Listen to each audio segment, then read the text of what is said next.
right, G-Show Land, happy July 3rd. You know what it is. It's time for the Geek Out. Oh, July 3rd, 1984, the day that will live in infamy. Because what happened on that day, J.O.? What happened to Kentucky? Dude, it got nuked from a zombie apocalypse. Find out more in my review of Return of the Living Dead. There's the plug.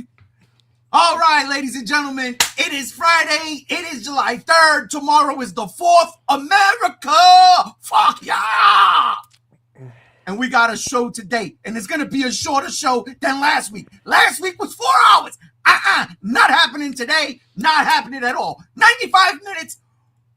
That's a lie. Let's get the introductions going, starting with from the great state of the tri-state. That's a thing. Godfather Collectibles.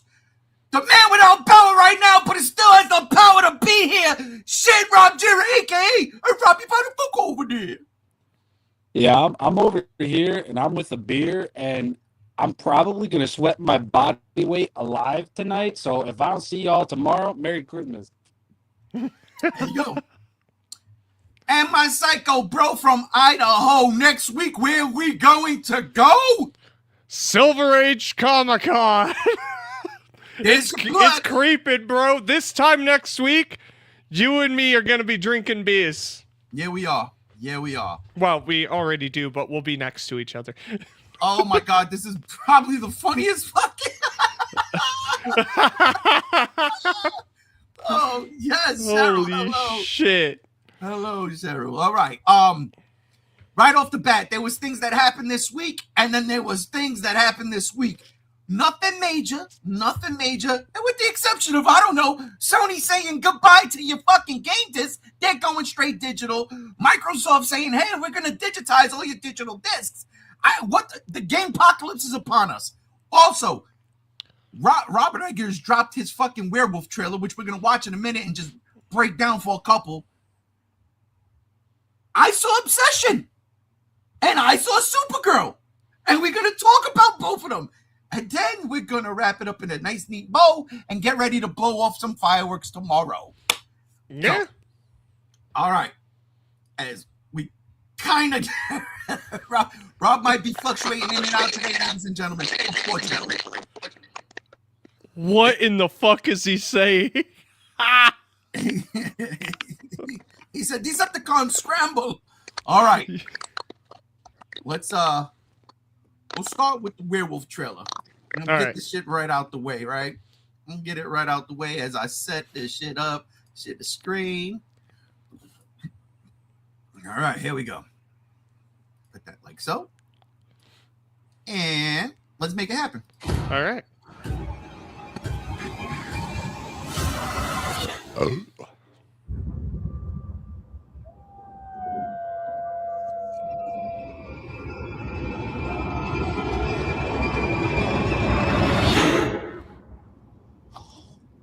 Child of God, come.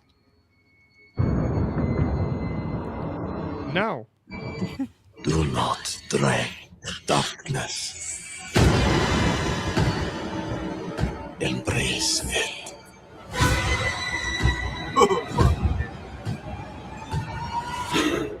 Frodo. Bruh.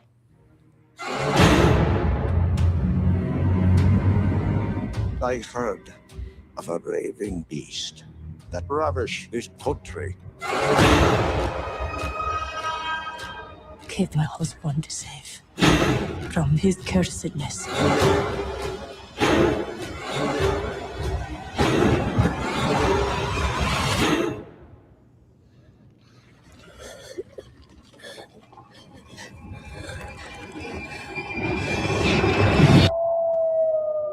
Thy soul is cursed. Thy kin are cursed.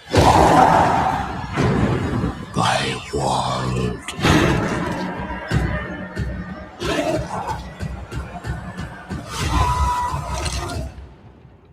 is cursed.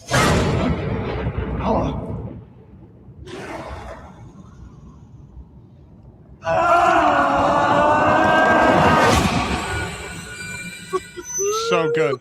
So good. Christmas. He's got a good turnaround rate on his movies. Yeah, right? Shit. Like, for real, dude. So what are you thinking? Oh my god, dude, it looks fantastic. This is I've always said this, and this might piss some people off. To me, there's only ever been one good werewolf movie, and it's the original Wolfman with Lon Chaney Jr. I don't enjoy werewolf movies. I really don't. This shit is exactly what I need. Make werewolves scary again. And that's what this is doing for me. I love it. And I love the aspect ratio. 4:3. I love it. And it's very desaturated too. I love the style. It's not quite black and white, but it's right about there. I love it. I love everything in this trailer. I think it's gonna be a hell of a time. I mean, Nosferatu was fantastic. I mean, every movie he's made is fantastic. So, yeah, I'm a big fan of The Lighthouse. Like, big fan of that movie. I like Nosferatu, but this right here got something. Oh my god, I don't know what. It's gonna be dealing with like body horror for sure. Like Nosferatu had a little bit of body horror, but the werewolf transformation, I fully expect it to be really, really disturbing. Right? I hope so. I hope so. Now, this looks fantastic. Oh yeah.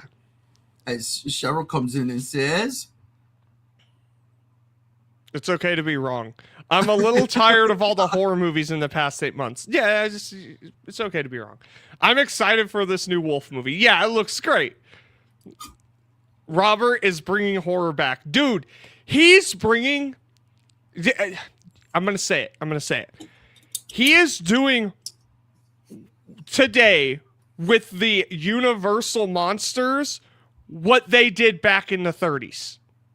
I feel like Robert Eggers is doing that. And it's like way more terrifying, way more like actually, I won't say realistic, but based off of real world literature and folklore and folk tales. I love it. I love that aspect. But yeah, he's like, Universal, what the fuck? Just call Robert Eggers for the Dark Universe. Right. Holy shit. Right. I mean, it would be great, dude. Now, think about this, right? Yeah. Nosferatu, fucking great. This looks like it's going to be fantastic. We already had Guillermo del Toro do Frankenstein and do a damn great job with Frankenstein. Do you think that we need something like that? Or could it be something like a Gollum type of movie that Eggers does? Just that Frankenstein flair. Honestly, don't do Frankenstein. And here's why. Guillermo del Toro just did it. And it's not a horror film. It is very much a drama. And that's fine. Wait like 6 years to do Frankenstein. Let Guillermo del Toro's Frankenstein finish digesting out of everyone's system before you give us some truly grade A fucking horror when it comes to Frankenstein. If I was Robert Eggers and this movie comes out, and it's gonna be great, it's gonna do well, Nosferatu did great, we all know. If I was Universal, I'd be like, okay, here's what we have. What do you want to do next? He should do The Creature from the Black Lagoon. Oh, God. No, 100% The Creature from the Black Lagoon. I think that would be brilliant. Either that or Phantom of the Opera. You know, Phantom of the Opera is... You can do it. No, I know you can. I'm not a big fan of that movie. I like the more creature aspect, not some guy with a half-melted face. That's why, like, he could play that up a little bit. Go for like a Hunchback of Notre Dame, but like a darker take on it. Or maybe, you know what? Maybe even do a Dr. Jekyll, Mr. Hyde movie. Now that I'd be interested. That would be like, play that like like the guy's like a paranoid schizophrenic. Like, it actually legitimately has nothing to do with, like, potions and formulas to create that alter ego. He just has a really dark alter ego because he's schizophrenic that turns into a murderous psychopath and distorts his face and shit. I think that would be cool. All I'm saying is, like, dude's giving me what, like, when they announced the Dark Universe, what I thought we were gonna get, and then we got the Mummy. as Stevie says. No, we just had Lee Cronin's The Mummy. I'm fucking tired of The Mummy. We've needed someone like Robert for a long time. Finally, some good stuff. Yes. Yeah. I think it's great. You know, and to go back real quick to Cheryl, right? Yeah. While I understand the sentiment, what I think is different with Robert Eggers movies is the gothic horror. None of these movies nowadays are bringing that aspect to it, right? It's body horror, schlock horror. Obsession is a certain type of horror. It's that this trailer, it oozes. We don't see movies like this, like, ever. You know what I'm saying? No, it's ever. A lost art. The closest we could ever get to what Robert Eggers is doing right now, as far as, like, time scale wise, since the 30s, is what Hammer did.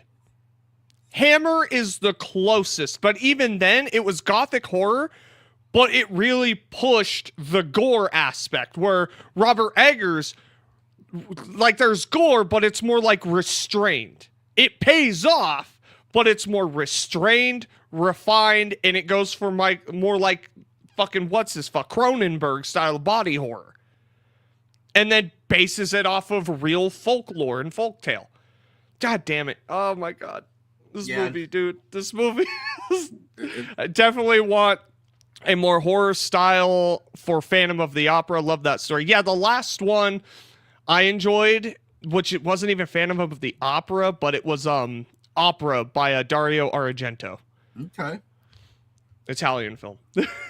It's definitely a scary movie if Tom Cruise is in it. It's true. It's true. I can't wait for that Digger movie that he's got. Dude, we are seeing that shit. Yo, that trailer, I was fucking crying because it's like the whole Tom Cruise filmography. It's just a good fucking, oh my God. Wash out the crap movies. You make a film of characters People know, yeah. My bad. Oh, okay. Yeah, sorry. Turns out like shit. You have to erase it with a better one. Yeah, that is true. But the problem is people are kind of skittish, to say the least. So if you have a fucking Lee Cronin's Mummy that comes out, you gotta wait like 3 to 4 years before you do it again. And the problem with that is, in that time, we're gonna have The Mummy with Brendan Fraser. Yeah, it's gonna be interesting. It's gonna be interesting. And, you know, who knows? Who is narrating this fucking trailer? Because it sure as shit sounds like Count Orlok from Nosferatu. Oh, that's funny. You know, I don't even know. I thought it was just freaking Willem Dafoe, because, you know, he does these things. Oh, yeah, for fucking... Again, Robert Eggers. Dude, he's using the same fucking cast. Like, in all of his movies, the same cast. It's the same cast from Nosferatu. You gotta love it. Dude is like, yo, I'm sticking with the same fucking... He's like, David Lynch. He just keeps using the same people for all of his movies, because why the fuck not? The fucking... Robert Eggers is doing the same thing, and I love it. I fucking love it. Yeah, no, I'm so down for this. You know, it's crazy because this comes out on Christmas. There is another Angry Birds is coming out on Christmas. Angry Birds of all things, but at the same time, Avengers is in that spot too. Oh yeah, that's this year, huh? That is this year. Yeah, I completely forgot Doomsday was coming out. Well, they haven't like fucking shown shit. Dude, the end of this month, Comic-Con. It's happening. Well, yeah. the first trailer dropping, and then it'll play with Spider-Man. That's fair. Yeah. It's going to be busy. I still think Werewolf will make money because like, what's his budget? It's like super fucking low. That's a good question. Let's find out. My bad, I sneezed. Well, It's the trioxin. salud. Let's see. What is the budget? Let's look at this. Why, thank you, Steve-O. Yeah, there's fucking trioxin pumping through my HVAC system right now, so by the end of this, I might just be a fucking zombie. Oh man, listen here. Save Rob and I from the overly hot thunderstorm. My internet won't last much longer. Damn you, Sony. Yeah, that's what happened to Rob. His internet went out. That's yeah, Spider-Man. That's crazy. I thought you lived in Queens. Yeah, what the fuck, dude? Yeah, what the fuck, dude? He's Well- outed himself. He did. There is actually, Stevie, this is exactly what I was thinking. Instead of Frankenstein, which technically is a zombie, let him do a zombie film. 100%. Dude, Robert Eggers doing Night of the Living Dead. No, just like or Night of the Living Dead in that setting. I would love to see a fucking gothic zombie movie. Oh, hell yeah, that would be fucking amazing. I don't see any whatchamacallit here for Budget. Yeah, so I'm gonna leave it at whatever it is. It'll Probably the same as like Nosferatu, if Yeah. not cheaper, because there's not a lot of big sets in this fucking trailer. They're just in the fucking woods. Yeah. But so Yeah, there it is. Werewolf looks freaking good. Really good. Apparently, my freaking trash cans are all over the place. Everybody's getting some weird weather. Ladies and gentlemen, we're getting some crazy wind out here, but I'm looking out my window right now and it's still as fuck. So I don't know if it's the aliens or Dude. a werewolf. But 25 million budget, Steve-O says. Okay.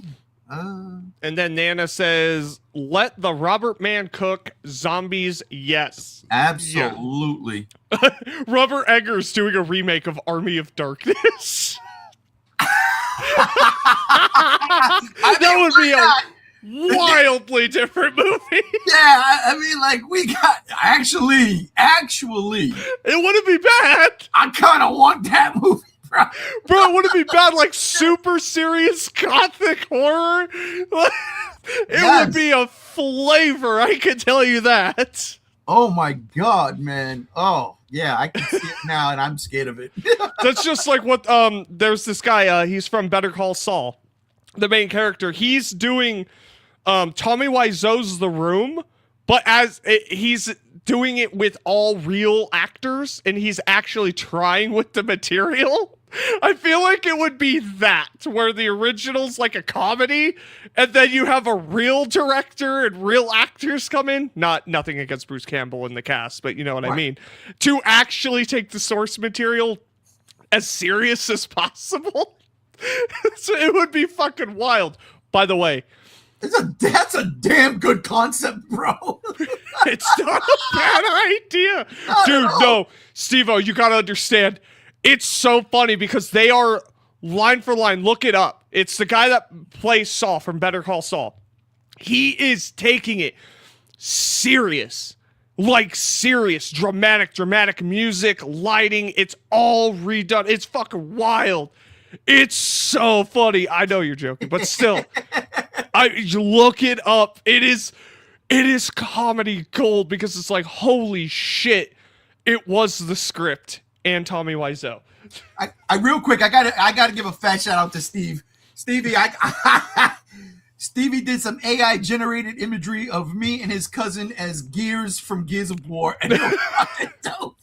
I can't even lie. I was like, shit. But I'm gonna send you a picture.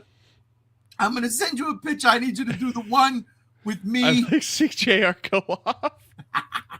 I need you to do the one with me and Joey wearing the fucking silly ass glasses at the bar.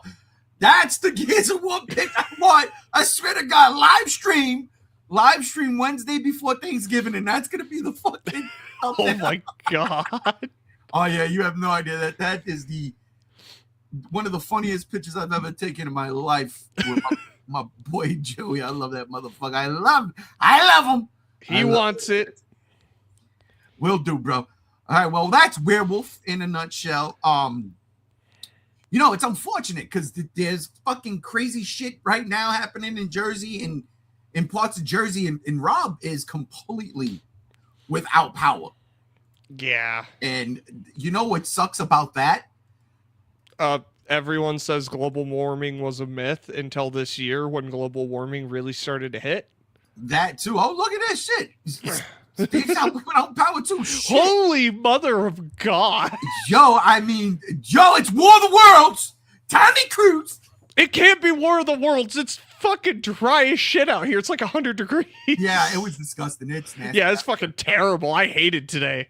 Yeah. I stayed inside as much as possible until I had to go to the store and get some stuff for tomorrow, which again, I don't know why. I don't want to grill. Oh, I do. I'm going to my buddy's house. I'm drinking, I'm grilling, and I'm chilling because next weekend is Stress Central. What do you mean Stress Central, bro? We're there. We're gonna have a good time. Oh, It's yeah. gonna be fucking fun. I'll tell you after the show. Okay, you don't want to pimp it now then? No, behind the scenes shit. Oh, gotcha. Yeah. All right. Well, since Rob is having technical difficulties, not technical, his fucking shit is down. His entire fucking state is being swarmed with water. And you know it sucks? The fucking humidity out there. No Dude. way. You can't it's be living like that, bro. I mean, it's 100 degrees on top of the humidity. Like someone was saying, it's like 130 degrees. So, yo, everybody out there in the great state of the tri-state that is being affected right now by this power outage and all this shit crashing on you, the bathtub still works, okay? All you gotta do is put some water in that bitch, take a cold shower. Listen, stay cool as however way you can.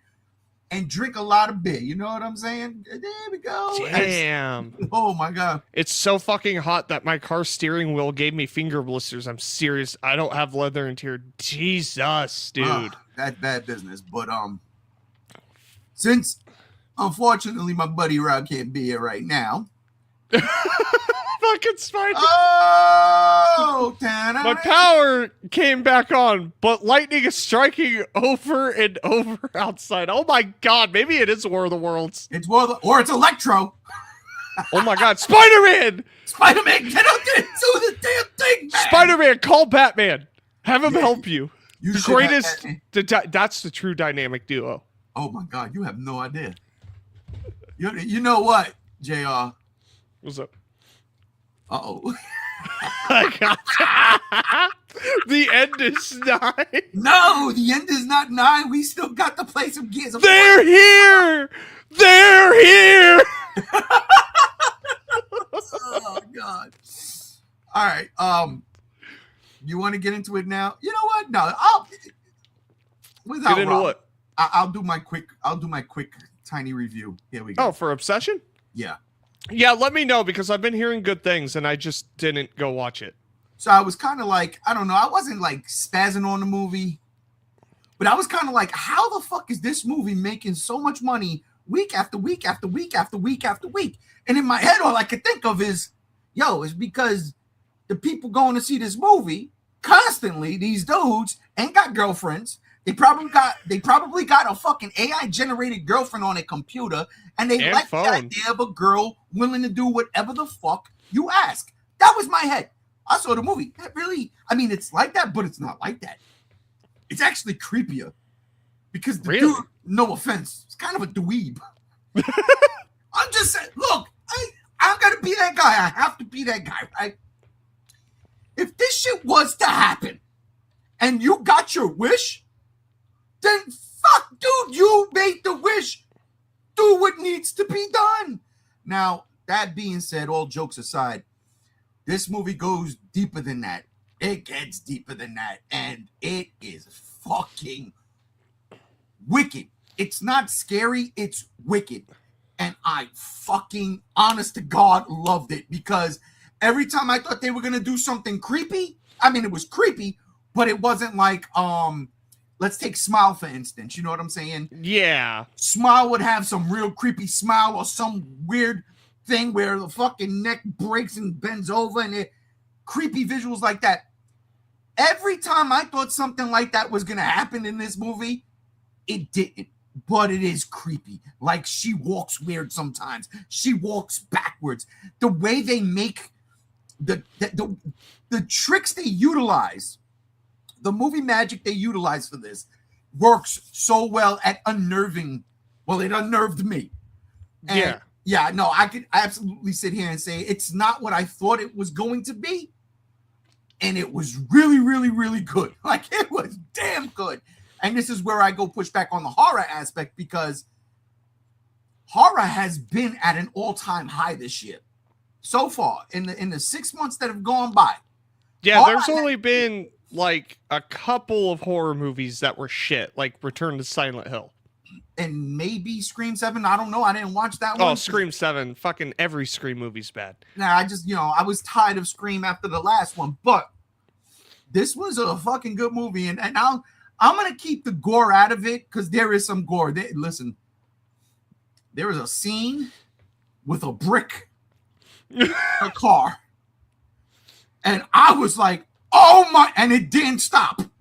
Like, the shit just kept going to a very uncomfortable fucking minute and a half, maybe two. And I'm sitting there, and the last time I'm saying to myself, and I'm saying, last time I saw a brick to a car window was Night of the Living Dead. Yeah. This was way fucking worse as Stevie comes in and says to you, JR. Right there. Give Robert Silent Hill, bro. Oh. If there was a god, it would happen. Instead, I just get struggles. But yeah, so I'm not going to show any of the gore aspect. There's some gore. Like there is one extremely gore-filled scene. But for the most part, oh, what's up, Alex? As Alex comes in. Yep. Obsession. Alex, real quick, I want to ask you this question. How did Obsession do in your theater? Was it like a lot of repeat viewing? Did it have legs? But yeah, I'll keep the gore out of it while Alex types up the answer if he's still here. Okay. And I will put up this. Oh, that was fast. Okay. Boom. Okay. Okay. Alex, stick around because Supergirl's coming soon. Real soon. Oh, God. This right here. JR, this scene right here. This scene right here was probably on the safest side, right? In terms of no gross out, no nothing like that. A very uncomfortable scene because they're dining at a restaurant and there's a plot. There's a small plot in there where she tells the guy something and so, basically whatever she told him wasn't true, right? Yeah. This is after he made his wish. So now he's confronting her on it. And in the middle of the restaurant, she starts going, no. And then she stands up and then she does this face. And she's just screaming, no. Bro, it's so unnerving because you put yourself in that situation. I'm not saying you, and I know I'm not talking about you. But let's just say hypothetically, right? We had a crazy girlfriend. And this is the type of shit that would embarrass the fuck out of somebody. Yeah. I'm sitting there, I was mad uncomfortable. I was like, oh my God. That's what this movie does, man. It makes you feel uncomfortable. It makes you feel uncomfortable and not in a, weird, I can't even, fantastic fantasy with women type way. Because it's not. The guy is not enjoying the experience. Well, and that's where the horror came in. Yeah. I gotta watch it. I have a good friend of mine. It was right after Gem State. He was like, hey, did you see Obsession? I was like, no, I was on stage all weekend. He was like, I did. It was fucking really good. He's like, I think you'll like it. And I just didn't go see it. I think Nana! Did you see Obsession? She saw Obsession. You liked it? She liked it. There you go. So many people came to see it. My theater had 4 screens for it. Shit. I had to turn people away for not having an ID. Wow. That's crazy. I'll admit it. This movie had some freaky and crazy moments. It sure did. My toes curled in discomfort from this scene. Motherfuck, I gotta watch this. Is it out, like, physically? Yeah, it just came out digitally. I saw it on Amazon today. I watched it on Tuesday, right before I went to the matinee of Supergirl. So so I watched 2 movies. That's why I didn't buy any concessions at Supergirl, because I had some snacks while I watched this at home. I wish I didn't though, because seriously, there's some scenes. Look, it's not. This girl's great. I'm just gonna put it out there. This girl's great, and I really hope she doesn't get typecast. You know what I'm saying? Yeah. But she does such a fucking great job of being creepy. Like, legit. The way she uses her voice in certain scenes, the face that she puts on. I would just say this one thing. I gotta just let you know, it was fucking hysterical. They work at the same place. She had the day off. Yeah. So he's about to go to work, and then he turns and he notices, dude, she duct taped the fucking door. She did not want him to leave. You can't go to work, motherfucker. And he's trying to be calm about it and talk to her about it. And shit, I can't. I wish Rob was here so I could like have this conversation with him. We'll probably do it next week. By the way, ladies and gentlemen, next week we're gonna go on Thursday, because Friday, me and Jay are gonna be it's gonna be hard to do anything. Maybe I'll have something recorded and goes up on Friday, but the live stream will be on Thursday next week, just the way it was last year when the live stream was on Thursday, because today was the 4th of July. Okay, that out the way. Yeah. She's freaky, bro. She's freaky. The dude makes the wish. He wishes for her to love nobody in the world but him, or something like along those lines. And that's what happens. And then when it starts getting weird, he calls the number on the package to see, how the fuck I need this wish taken back. And he's like, well, the only way we could do that is basically if you die. Oh my God. That's the only way it breaks the curse.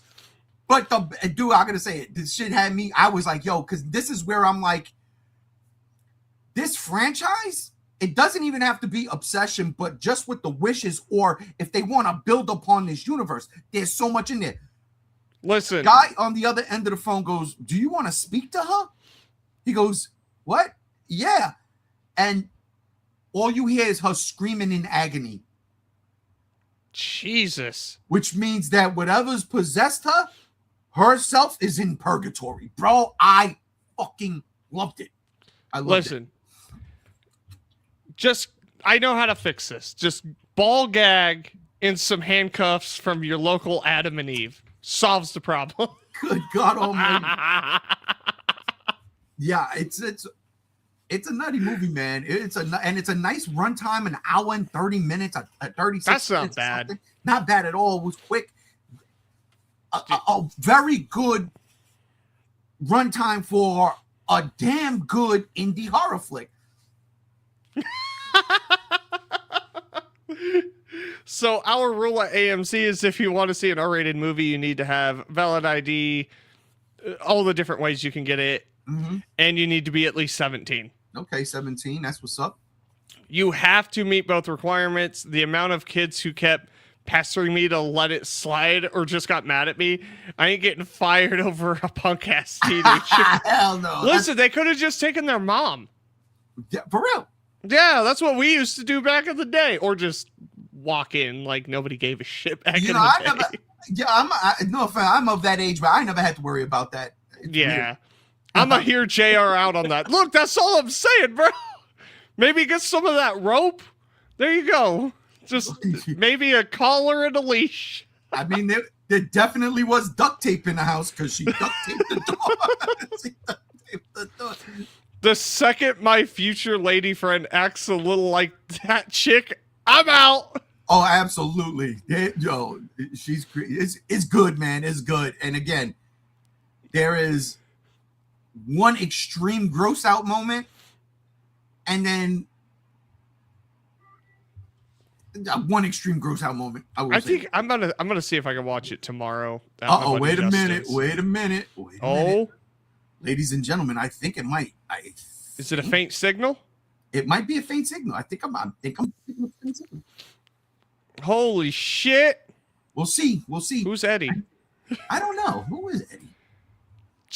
What? Oh, Eddie Murphy and Raw. Duh. By the way, Raw is great, but Delirious is something fucking wicked, bro. I don't even know what the fuck he's on about at this point. I don't know either, but let's see if he gets here. We'll continue this conversation. I can talk to him about it real quick. But yeah, man, a great movie, bro. Honestly, I gotta check it out. Actually, I don't know what to think. I don't know whether or not you will like that. We will get into that in a couple of minutes. I'll probably like it. Listen, I would say that it's really hard for me to hate a movie, but there's just some good fucking movies. I watched The Sheep Detective last weekend. How was that? It was fucking so fucking good, and it flopped. It fucking flopped, and it was genuinely funny. It's British, so, Shaun of the Dead type humor, but not as crude. But it was so goddamn good. Like, well acted. I cared about the stupid CGI sheep. I fucking loved the sheeps. And Bryan Cranston voices one of the sheep throughout the entire movie. And he's funny. Like, he's actually funny. Well, it's wild. Yeah, but remember, Bryan Cranston was the dad in Malcolm in the Middle. So he's got the chops to be comedic. And he brings a lot of emotion. Everything in that movie was solid. Like, I have no complaint. That movie, top 10 of this year. Easy. Like, top fucking 5 of this year. I'll say I liked that more than Supergirl for sure. Okay. Because it was pulling at heartstrings multiple times throughout the movie. I'm like, oh, it's a talking sheep detective movie. What the fuck is happening? It's like so weird. Hugh Jackman, by the way, bro, mother of God. There are scenes in this movie, like, he's not in it a lot, but they're very impactful. They're straight up I'm a badass, I'm the Wolverine type moment. When he's like walking into a church, I'm the Wolverine, I'm a badass type moment. And it's just like, holy shit, the hamage that he is dishing out is fucking grade A ham, dude. I loved it. I fucking loved it. The Sheep Detective's a 5 out of 5. Easy 5 out of 5. You know what's crazy about The Sheep Detective is, like, I haven't heard not one negative review about that movie. And it flopped! And it fucking flopped! That's what drives me fucking insane. Yeah, but you know what? I don't think that's a type of movie that people are anticipating, like what people are wanting. What is like what do you think is the average movie going audience right now? You know what I'm saying? You don't want me to answer that. Good movies are flopping. Well, not all of them. Not all of them. That's what I mean, though, right? There's a lot of fucking drooling Neanderthals going into the theater. Like, every bad review that I have seen about Project Hail Mary genuinely hurts me at the core of my being. That anyone at any point could dislike a fantastic movie like that. And it's just like, it's the same thing. God damn it. Project Hail Mary was this year too. Dude. Oh, that's another one, yeah. You gotta watch that. That's out. I gotta watch that one. No, there's no excuse. It's out. You know what? I mean, I'm not doing nothing tomorrow, so I might just sit down and watch that. If you watch Project Hail Mary, please, for the love of God, just message me and tell me what you thought, because we'll get into Supergirl, but fundamentally, Project Hail Mary is just fucking all around one of, if not the best movie this year. Disagree. Like, hands down. Uh-oh. Is he back? I Yeah, see it's kind of, me. Rob. I'm here. Hey! What are we talking about? How the fuck is the weather out there, bro? Like, that's crazy. Oh, it's the most beautiful mixture of swampy, soupy, and just all around gross. It's like in a ball sack. Swamp ass in real life. It's swamp ass the weather. Yeah, Swamp swamp ass. ass, the movie, the show. Well, I'm glad you kind of got back. I hope that you're still on for a bit, and we'll go over Obsession real quick, me and you, after I get to these comments. I just want JR to watch it. I need to know his judgment on Obsession. Oh, yeah. We'll see. That's why I won't go these days, because of people. Oh, yeah. Dude, how many times this year alone I've had to, like, tell people to shut up in the theater? It's fucking wild. That's disgusting. Crazy. You want to talk about drooling idiots going into the movies? All these punk-ass teenagers without a fucking ID.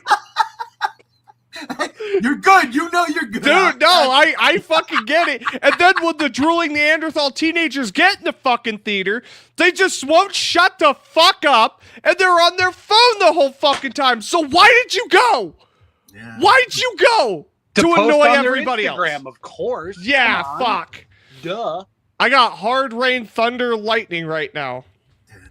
It really is miserable out there, Rob. Yeah, Well, it's you terrible. know, The Surfing Dead started playing. There we go. go G bless you. I go to the movies early. That's why I avoid all that bullshit. I can't do any more, midnight shows or, prime time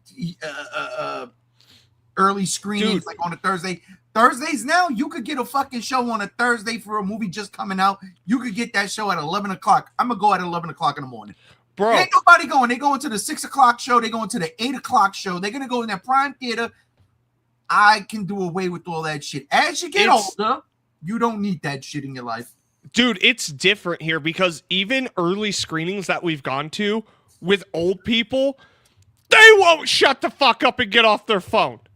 What the fuck do they have to talk about? Exactly. I'm like, who the fuck are you texting, old man Wrinkles? I want to know what he considers old because I saw Top Gun Straight- Maverick with a bunch of Straight old 50 fucking 8 to 60-year-old motherfuckers. What What? part of In the that damn you theater? living in Ain't Idaho, even bro? What the old, dog. What the fuck are we Well, that's talking old. about? That's old. No, it's All right. not. Yeah, Rob! it is. Bro, you ain't Rob. old till you 68. Rob, What's up?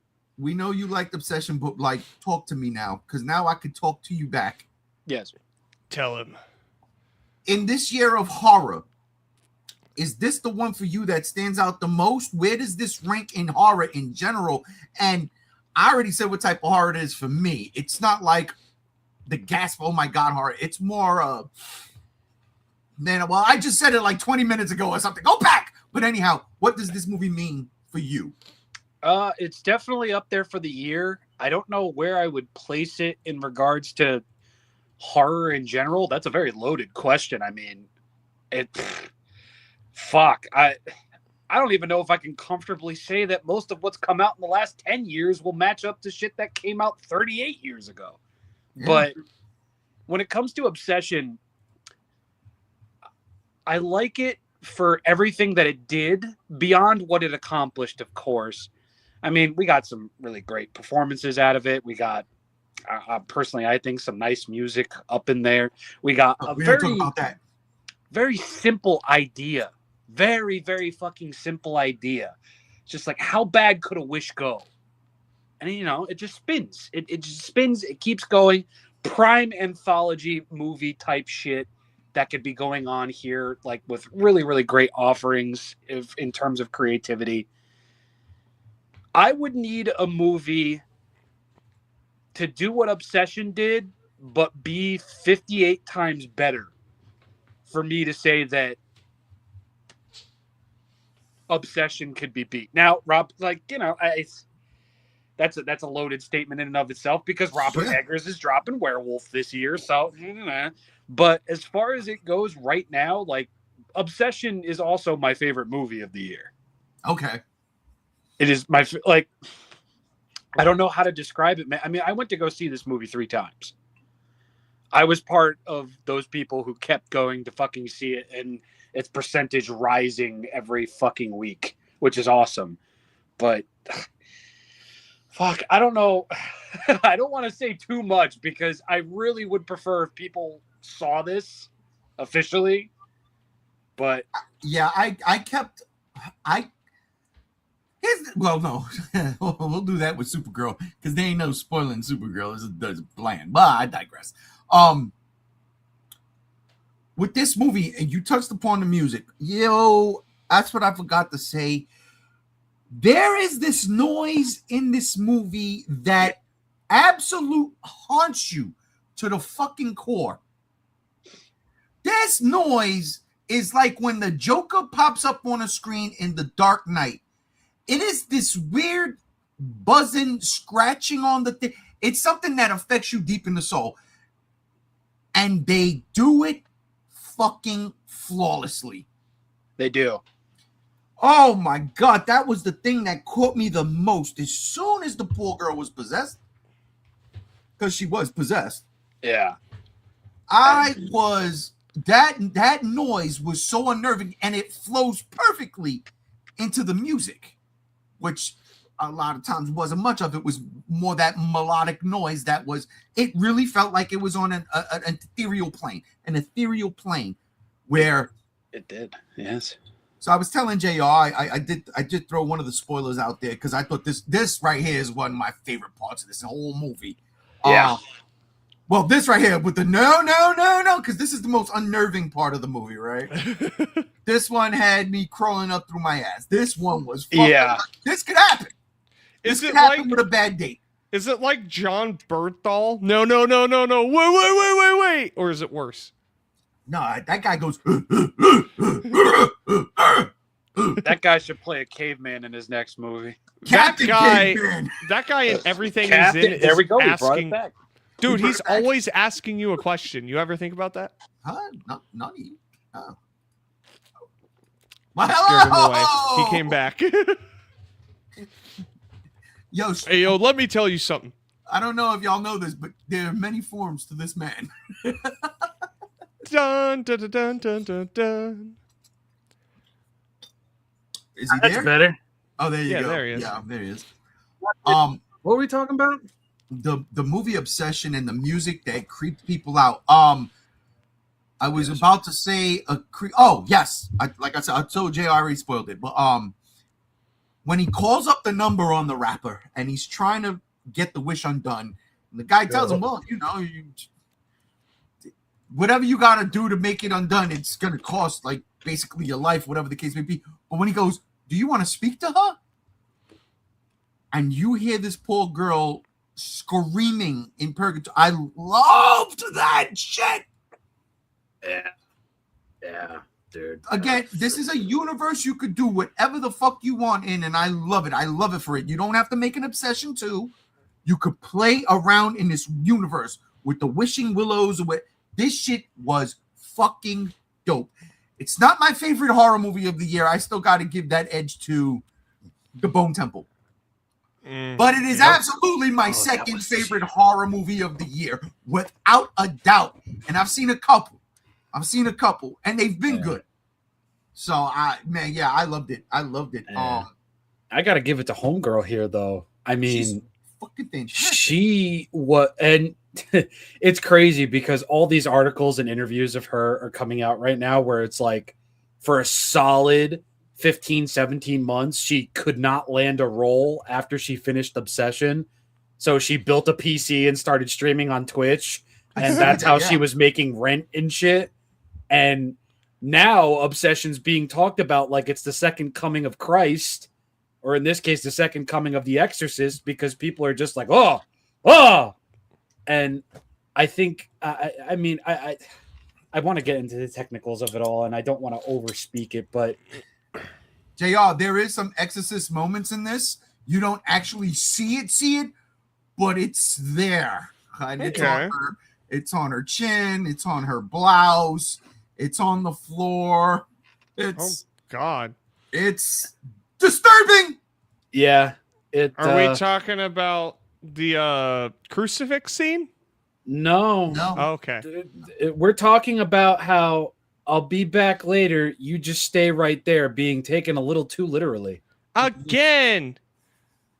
A ball gag and some handcuffs. No. No. Spider-Man agreed with me. Oh my God. I saw Obsession with Cheryl. Yeah, Good I might stuff. watch it tonight. I seen it. Really, Bone Temple over Obsession? Hey, to each other. Listen, Bone Temple. Bone I haven't Temple. seen Obsession, but Bone Temple, bro. That shit takes the 28 years franchise to the next level. Oh, and everyone knows the news, right? Danny Boyle straight up was like, fuck off, I'm making the third. I don't care if Bone Temple flopped. Oh, good, great. It's getting Perfect. made. It's going to be out in 2 years. He's doing it right now. He's Good. like, nah, fuck out of here. I want to finish my fucking trilogy. He's Good. like, Yeah. I'll fucking film it on Apple phones. I don't care. Dude, he'll do it like fucking, remember, like with the Riddick reboot in 2013, Vin Diesel put up his fucking house to make that movie. It's true. Who? Oh, Dominic Toretto. Dominic who is Italian, Toretto. not Mexican. Dominic Sombrero. Signor Toretto. Signor Toretto. Oh my God. Yeah, Seattle Toretto. Signor Toretto, yes! Oh, Ladies and gentlemen, y'all had to be there yesterday on JR's stream when we were No. fucking around playing Toxic Commando. That was one of the funniest fucking things JR's ever said. He's Mexican. What? All right. Now, what the hell are you goddamn What are you- talking about? Oh, Dominic fuck. Toretto's Italian. Michael Jackson's back. Michael Jackson's I back. have to come back. You're speaking fallacies and there's doo-doo in your soul. What are you talking about? I posted a picture in the group chat. Obviously, his father's from Mexico. That photo was doctored like all of my photos during my lawsuit. You can't doctor that mustache, brother. Mike, I heard it was a doctor that did it to you. Okay, you see, that's actually quite Yo, funny. That Wow, was a yeah, low that's- blow. That's a good one right there. Oh shit. sorry. That was a low bow. Oh, God. Somehow. Not lower than you calling Dominic Toretto fucking Mexican. I don't understand what the fuck you saying. Listen, I forgot to I don't put make this the here. rules. I just drink the Obsessively Corona. You don't make the rules, but I wrote Thriller, so shut up. Jambone. That is true. He wrote that shit, huh? Check the beat that Jamona. Oh! Oh! Oh my god! I was taking a swing, I almost died. Don't kill him. I still need him next weekend. You see, you can't fuck with this. You're being ignorant. I'll tell you. Listen. Listen, I might be retired now, and I might have been in pharmaceuticals, but you can't sit here and tell me that Dominic Toretto was Mexican. Anyone Jamal. who drinks a Corona. Oh my God. it's I had a great. Corona just the other day, and I definitely felt like I was part of the family. I took one good swig of that, and I'm like, Jamon. Bro, remember Miguel Jackson? Oh shit. Uh-oh. That would have been Yeah. my salsa album name for sure. We're for so sure. lucky George Lucas is here. Listen, George Lucas, I don't know where the fuck, I haven't heard from him. Oh Something my God, is about, that the real Spider-Man? oh yeah, dude. Yeah, that's the real Spider-Man. Absolutely. That's so He's cool. shooting ropes. Well, shooting- Rob's possessed. Oh yeah. Who's No, Rob? that's well, yeah. Jamon.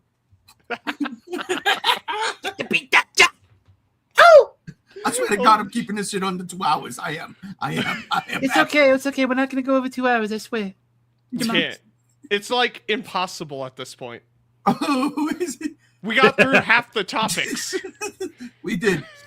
Rob, you're making everyone perform alcohol abuse. Well, from my understanding, it wouldn't be the first time Rob would do something like that. I mean, this dumb, filthy fucking Italian sat here on this fine establishment and said Godzilla vs. King Ghidorah 1991 was a bad movie, when in reality, it's one of my favorites.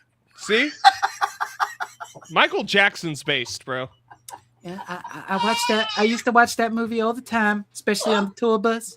I had my feety pajamas on, a little bit of Peter Pan going on in the background, and I would press play on the DVD player. Oh my! And there it is, King Ghidorah with the fattest pair of tits I ever did see on a goddamn three-headed dragon. He really Sweet fucking Jesus. does, bro. Oh, If you have that Haya figure, you fucking know. Oh, yeah, and it's a goddamn shame with that Mecha King Ghidorah because that's just going to be a waffle iron, man. There ain't going to be no titty in Oh, there. yeah, there's no titties on that. God, I haven't No, even opened that thing yet. Holy shit. How have you not opened it yet? I'm running Wait, out the of space. mecha? Oh, sorry. I am running out of space. Open, yeah, listen, the 91 Haya King Ghidorah, that's, fuck that thing. And you know what? It's kind of fucked up because they're just going to make a fucking gravity beam version of the 91, and then they're going to do it again with the Mecha King Ghidorah, and it's just going to get completely out of hand. There Ain't going to be nothing left in my goddamn wallet, these damn motherfuckers. Mike, but you're dead. What do you mean? What? Listen, Jeff Bezos does a great job overworking his people to get that shit within an hour up here in heaven. Wait!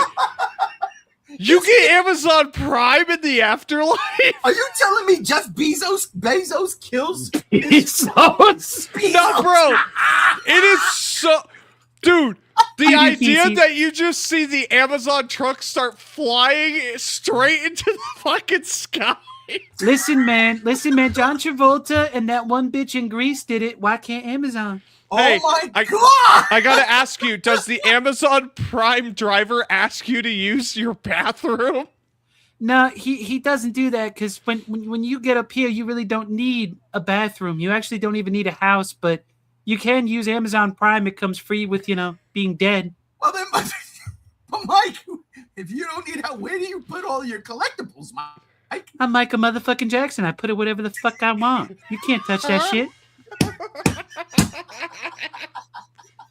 If anybody tries, I just turn them into doo-doo feces. Holy fucking shit. This young actress on screen right here, she really was great in this movie. I mean, let me tell you, I was sitting right across the way from fucking Burt Reynolds in the movie theater watching this. Oh. He was stroking his mustache like a motherfucker. I mean, you would think... What he was stroking. Well, as you know, Burt Reynolds has to stroke something. And he's dead, so he can't stroke his ego anymore. Wow! Shit! A lot of people don't know that, it wasn't just natural causes or COVID or anything like that. Choked on a chicken wing. That is the widest way any man could go out. Choking on a chicken wing. It's true. It's true. It's Big true. Al said so. Big Al did Membership. say so, JR. Very good. I'm glad you know. Yeah. Membership update. Amazon Prime Afterlife, $50 per month. Oh, no, it's Just free because up here. MJ needs to... Michael Jackson needs to tell Sega he's okay with Sonic. Oh, you missed yesterday's stream. Dude, You see, go back and watch it.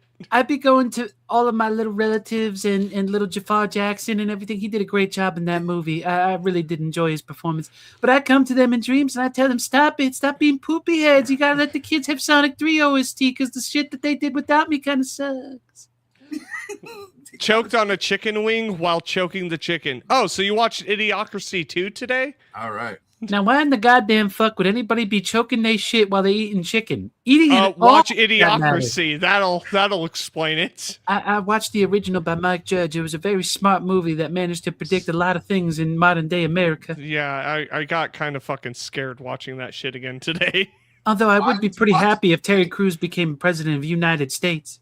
Yeah, it'd be better than what we got. We're still hoping for Bill Pullman up here. We're big fans of Independence Day. Hey, Bill Pullman, man, you were great he's in the doing Burrows. Spaceballs 2 right now. Rest in peace, Burrows. It's a shame what happened to the Burrows. We love it up here. God loved it so much. He was thinking about buying the rights from fucking Netflix down there and killing Alfred Molina and bring him up here. Oh my God! My God! Jesus Christ! But you have to think about the morality of the thing. It's just like, do we need a season 2 more than his family needs him? And it's like, Unfortunately, with me, there was no morality in it. It was all Sony Music Corporation. Hey, Mike, who was your favorite brother? Michelangelo. Definitely Michelangelo. Is that the one that was in the closet the whole time? No, that's the one with the nunchucks. Oh my god! Are you not asking me about the turtles? Oh, no, you know what? The turtles. That's exactly what I was asking about. I knew it. Okay, I'm good, so happy, Mike. I am so happy, honestly. Jamon. Yeah, you're the best. Oh, all right. All right. Now, Michael Jackson, ladies and gentlemen, you can stay as long as you want, Mike. You want to give Rob back, it's all good. But we're gonna I'll have pop to, in. I'll we, pop we're in gonna every now have and to again. switch gears right now, Mike. All right. To war? Because this is probably let's just do it. Oh dear. Oh Yeah, you know my what? God. The Italian can have this one. Okay, guys. I want y'all to keep it clean and above the belt, because once you go below the belt, we got to turn the blinds down. So hit it.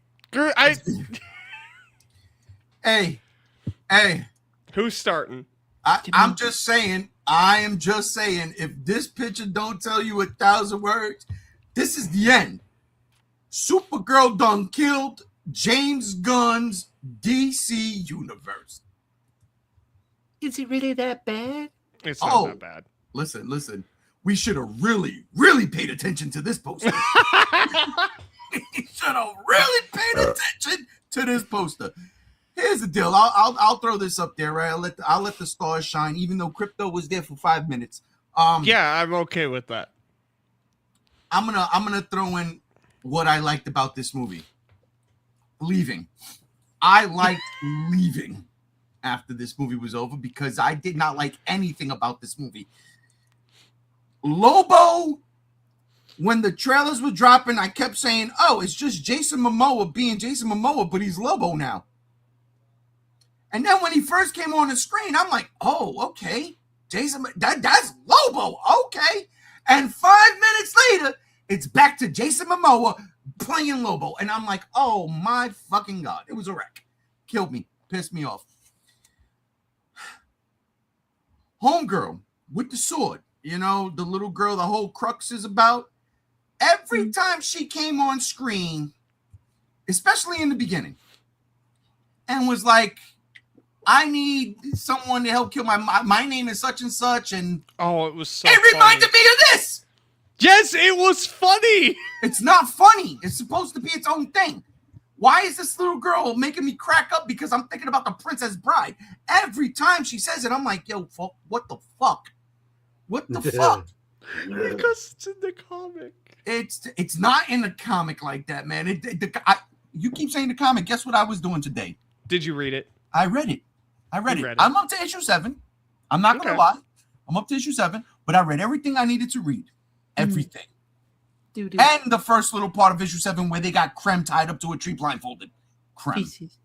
Yeah, exactly. They were gonna I spit on your grave him. So, my bad, James Gunn, but this shit ain't happening. It was super bad. It was terrible. As Stevie says, fuck the movie. I told G1 before I'd watch this movie only if he did. I'm cooked. No, I tell you what, Spidey. Don't do it. Don't do it.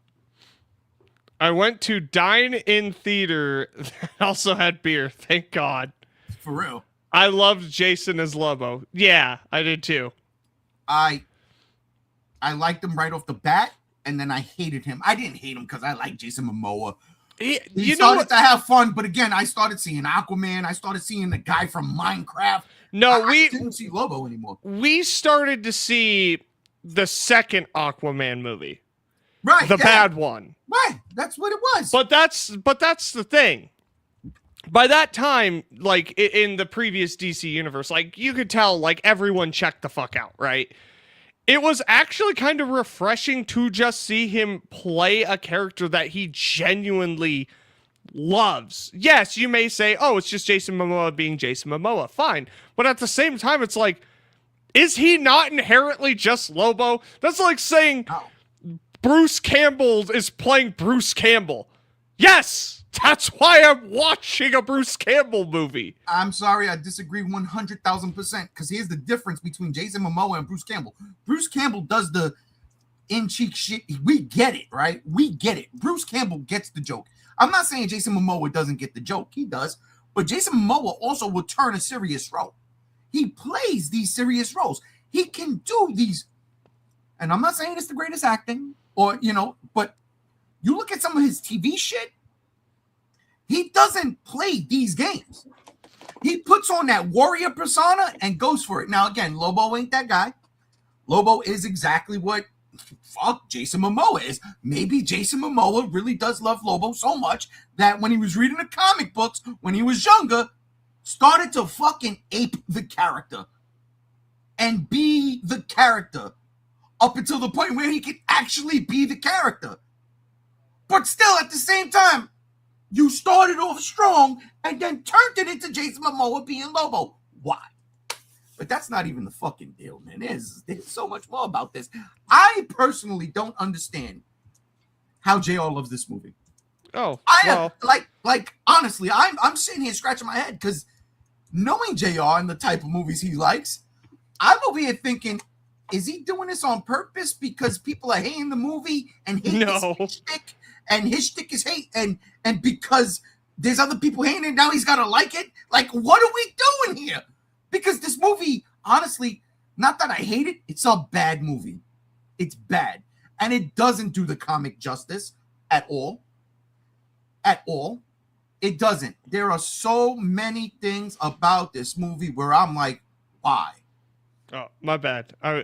No, sorry, I was listening to you. I was just replying to a comment on my new video. Finally, someone's watching it. No, I genuinely... Thank God it wasn't the Supergirl review. No, fucking YouTube Shorts was broken, and then YouTube Shorts started working today. I'm not gonna I don't even want to. Anyways, I genuinely thought Supergirl was great. I think the character of Supergirl, her just like tragic, I just want to celebrate my fucking 23rd birthday. I want to get drunk. Fuck everything. Fuck my past. I'm damaged. I thought was great throughout until the very end where she was like, you know what? I am Supergirl, and maybe I could start moving past all of my tragedy and lick my wounds a little bit. The crypto angle, I think, is a great crutch because that's inherently what crypto is, isn't it? The only thing that she has from her little city, I forget, it's not Kandor. No, it's Argo. That's all she has left, and it's a great crutch to just make her snap because of that emotional attachment. It's like, for me, it's like someone coming in here and just taking a baseball bat to my X plus 2004 Godzilla. Like, I would fucking be like, all right, you want to die today, sweet, like, I'm gonna murder you.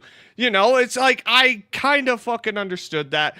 The girl, I'm terrible with names, just the little girl, I thought she kept saying that thing. It was funny to me throughout. I genuinely thought it was funny. On some real shit, I've seen The Princess Bride like fucking once, and I don't remember it. So this, like, if it means something to you, great. To me, I just don't get that reference because I've only seen the movie once, and it was like 150 years ago.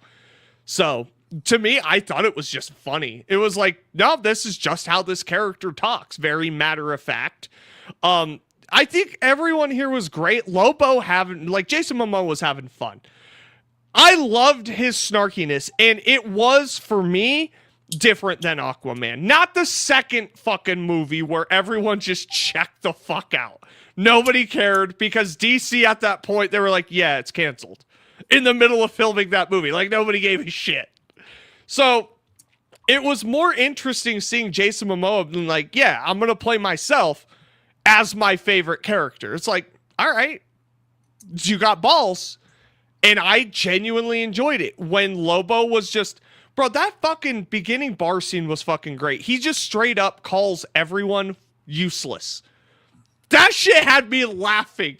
Just useless. Just throwing, like, he was pissed. He's like, you're all fucking useless. His motorcycle design was fucking fantastic. I love when he was fighting. And dude, he's always smoking the fucking cigar. He was a vape. always smoking that shit. It was pretty fucking badass. That cigar was a vape, ladies and gentlemen. That shit never fucking burnt. Well, That shit never burnt. It never fucking burnt. It was still cool. It was still It cool. was dumb. As long as it was cool. It was a fucking vape, dude. Every time he fucking pulled on that cigar, the red lights up and there was no ash or nothing. It was a fucking vape. What was cool though is when he was like, the cigar was a custom vape that he made. I thought it was fine.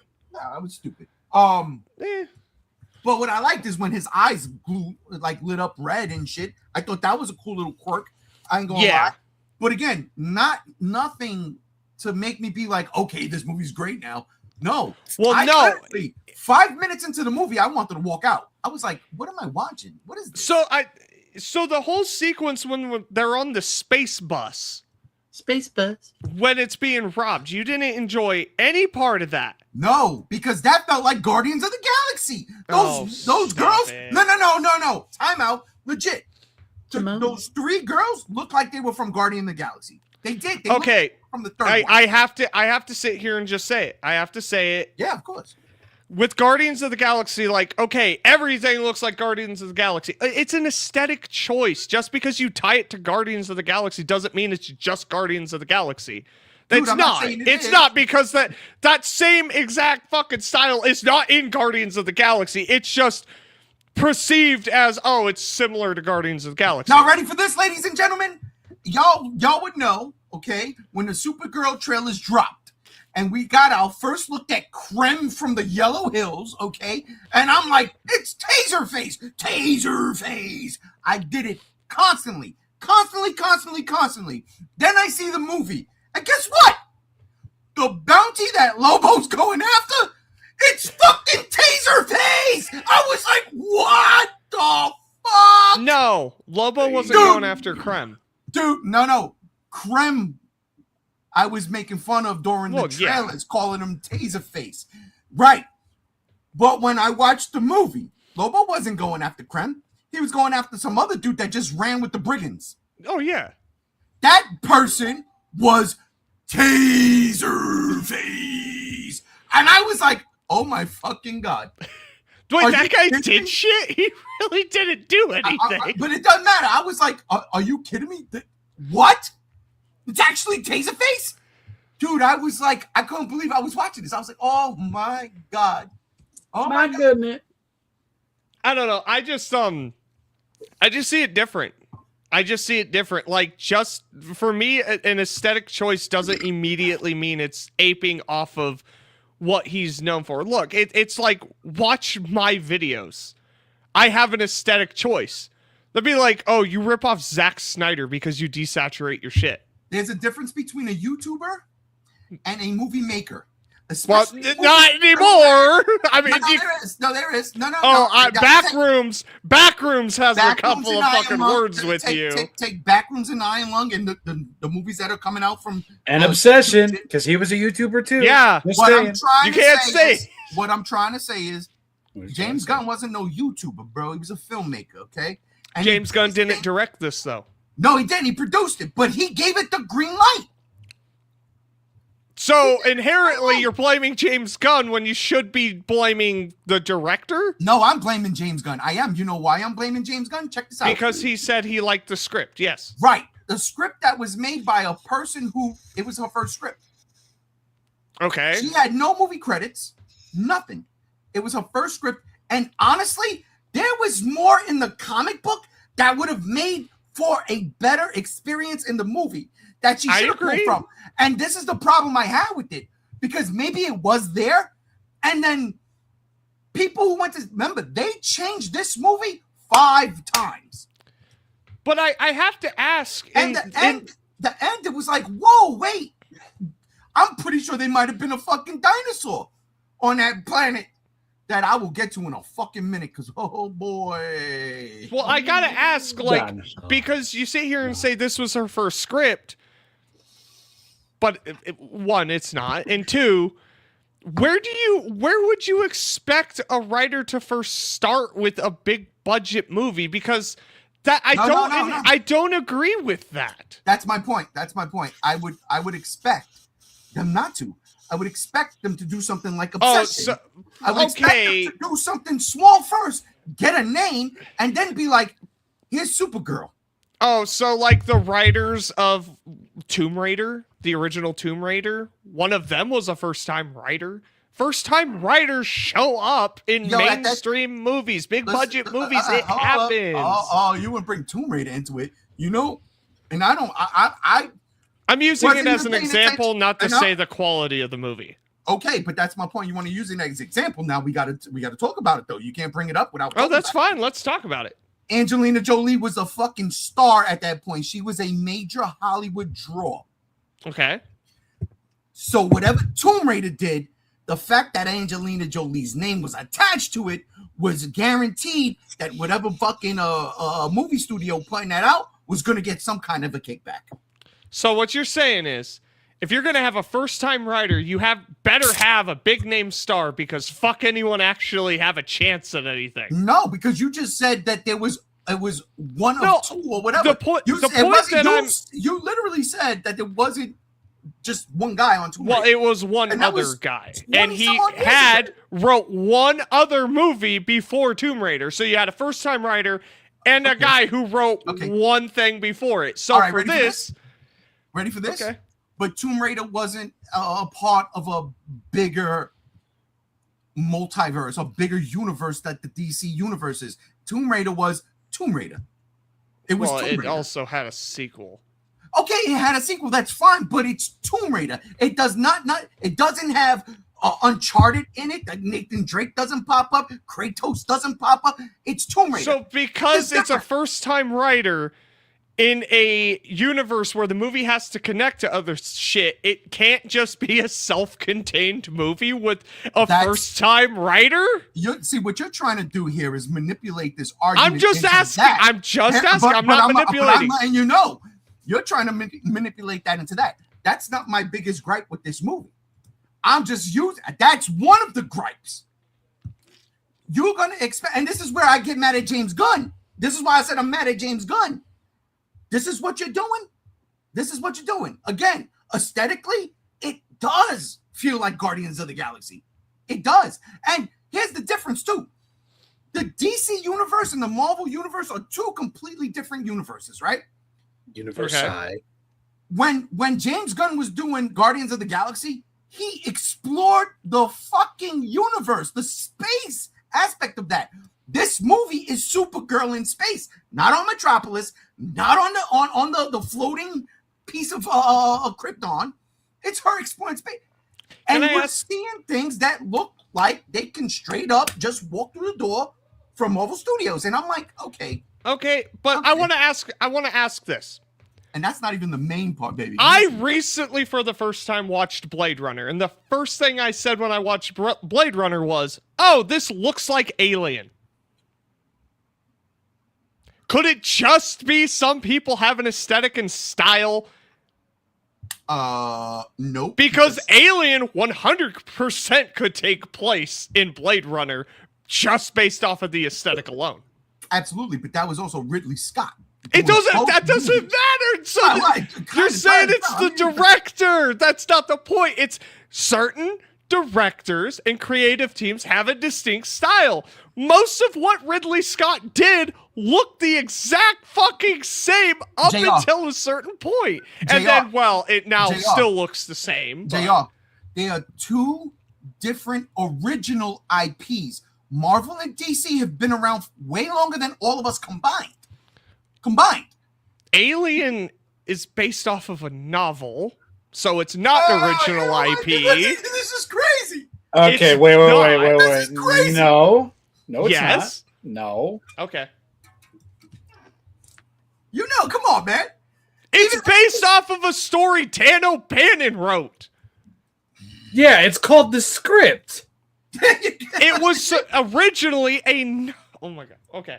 Listen, come on, man. Look, again, I'm not knocking you for liking the movie. I'm not saying that. I'm just saying there's like there's there's hypocrisy almost because when you criticize James Gunn's aesthetic, Well, it's Ridley Scott. It's not the same because Ridley Scott does that, and he's this. JR. And you can sit here and say, oh, because those were original IPs. Well, as far as I have seen, this is the first time this iteration of Supergirl has been brought to the screen, which would mean, in of itself, in a live-action format, is an original IP because it has been done in a live-action format. No, but it's under the umbrella of the DCU, of James Gunn's DCU. We seen this Supergirl last year pop up in Superman. We saw that. Yes, for 2 seconds. We saw Superman 5 times pop up in Supergirl, which, again, wasn't even supposed to be a thing. They brought him in because apparently people were test screening and be like, yeah, no. From fucking rumors. Those are all just rumored articles. That doesn't mean shit. I just want to break shit up right here. And it says right here, the 1979 film Alien is not based on a novel. Okay, fair. It was written by Dan O'Bannon, and the script was retooled from his original script, but there was no novel. Okay, fine. Yes. That's fair. But to admit, Dan O'Bannon was in fact fucking roommates with that of fucking Robert Englund, and they were eating hot dogs as he wrote this in his apartment. Robert Englund, yeah. No, Robert Englund isn't in Dark Star. No, Mark Hamill, I believe, was in Dark Star. Is it Planet of Terror? What the fuck is the one Robert Englund is in? Galaxy of Terror.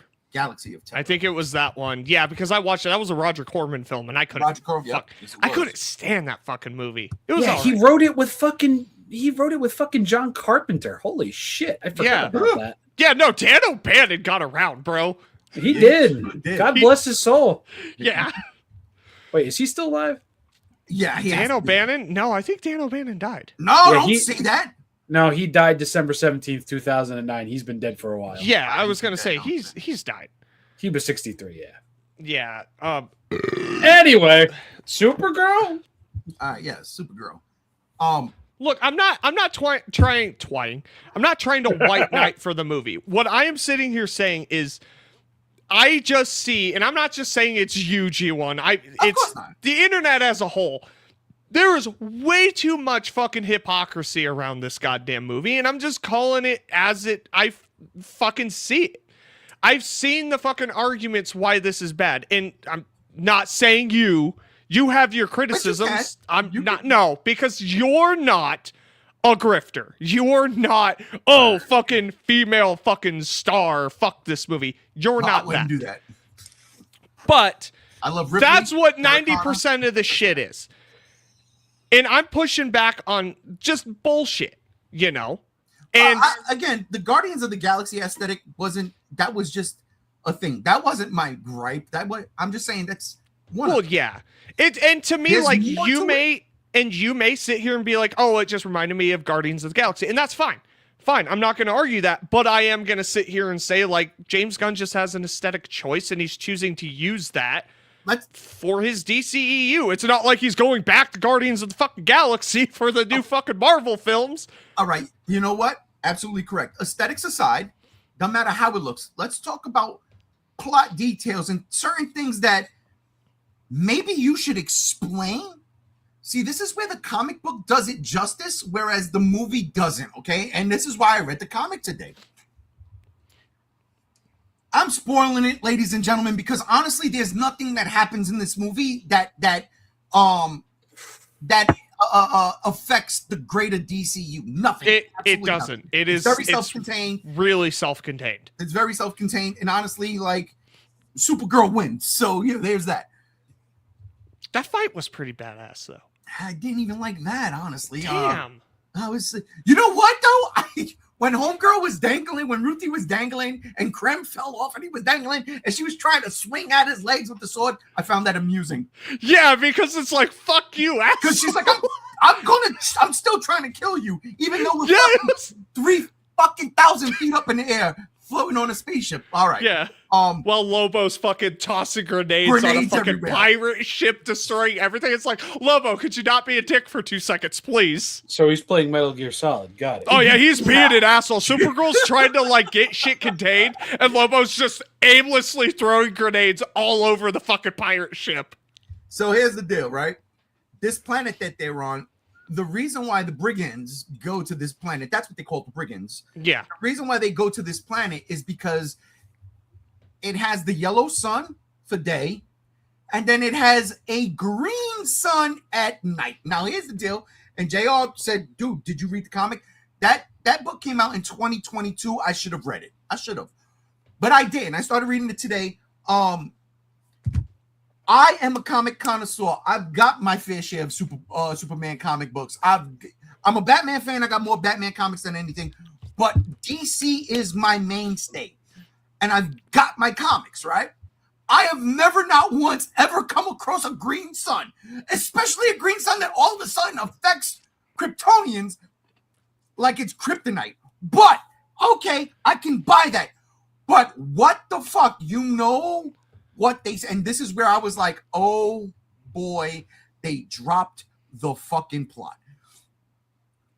When Krem says, I can't even say that. I fucking hate that name. When Krem says, oh yeah, we picked this planet because of the green sun. It stops Kryptonians. How do you know there's no Kryptonians? You never met one. Superman's been around for X amount of years and been focused on Earth. See, the difference between the comic book and this universe, this movie universe, is the comic books, there is a history.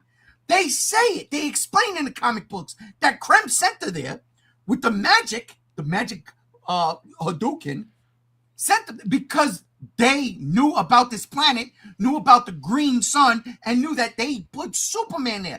They explain early on in like issue 2 that Superman is a fucking problem in the galaxy.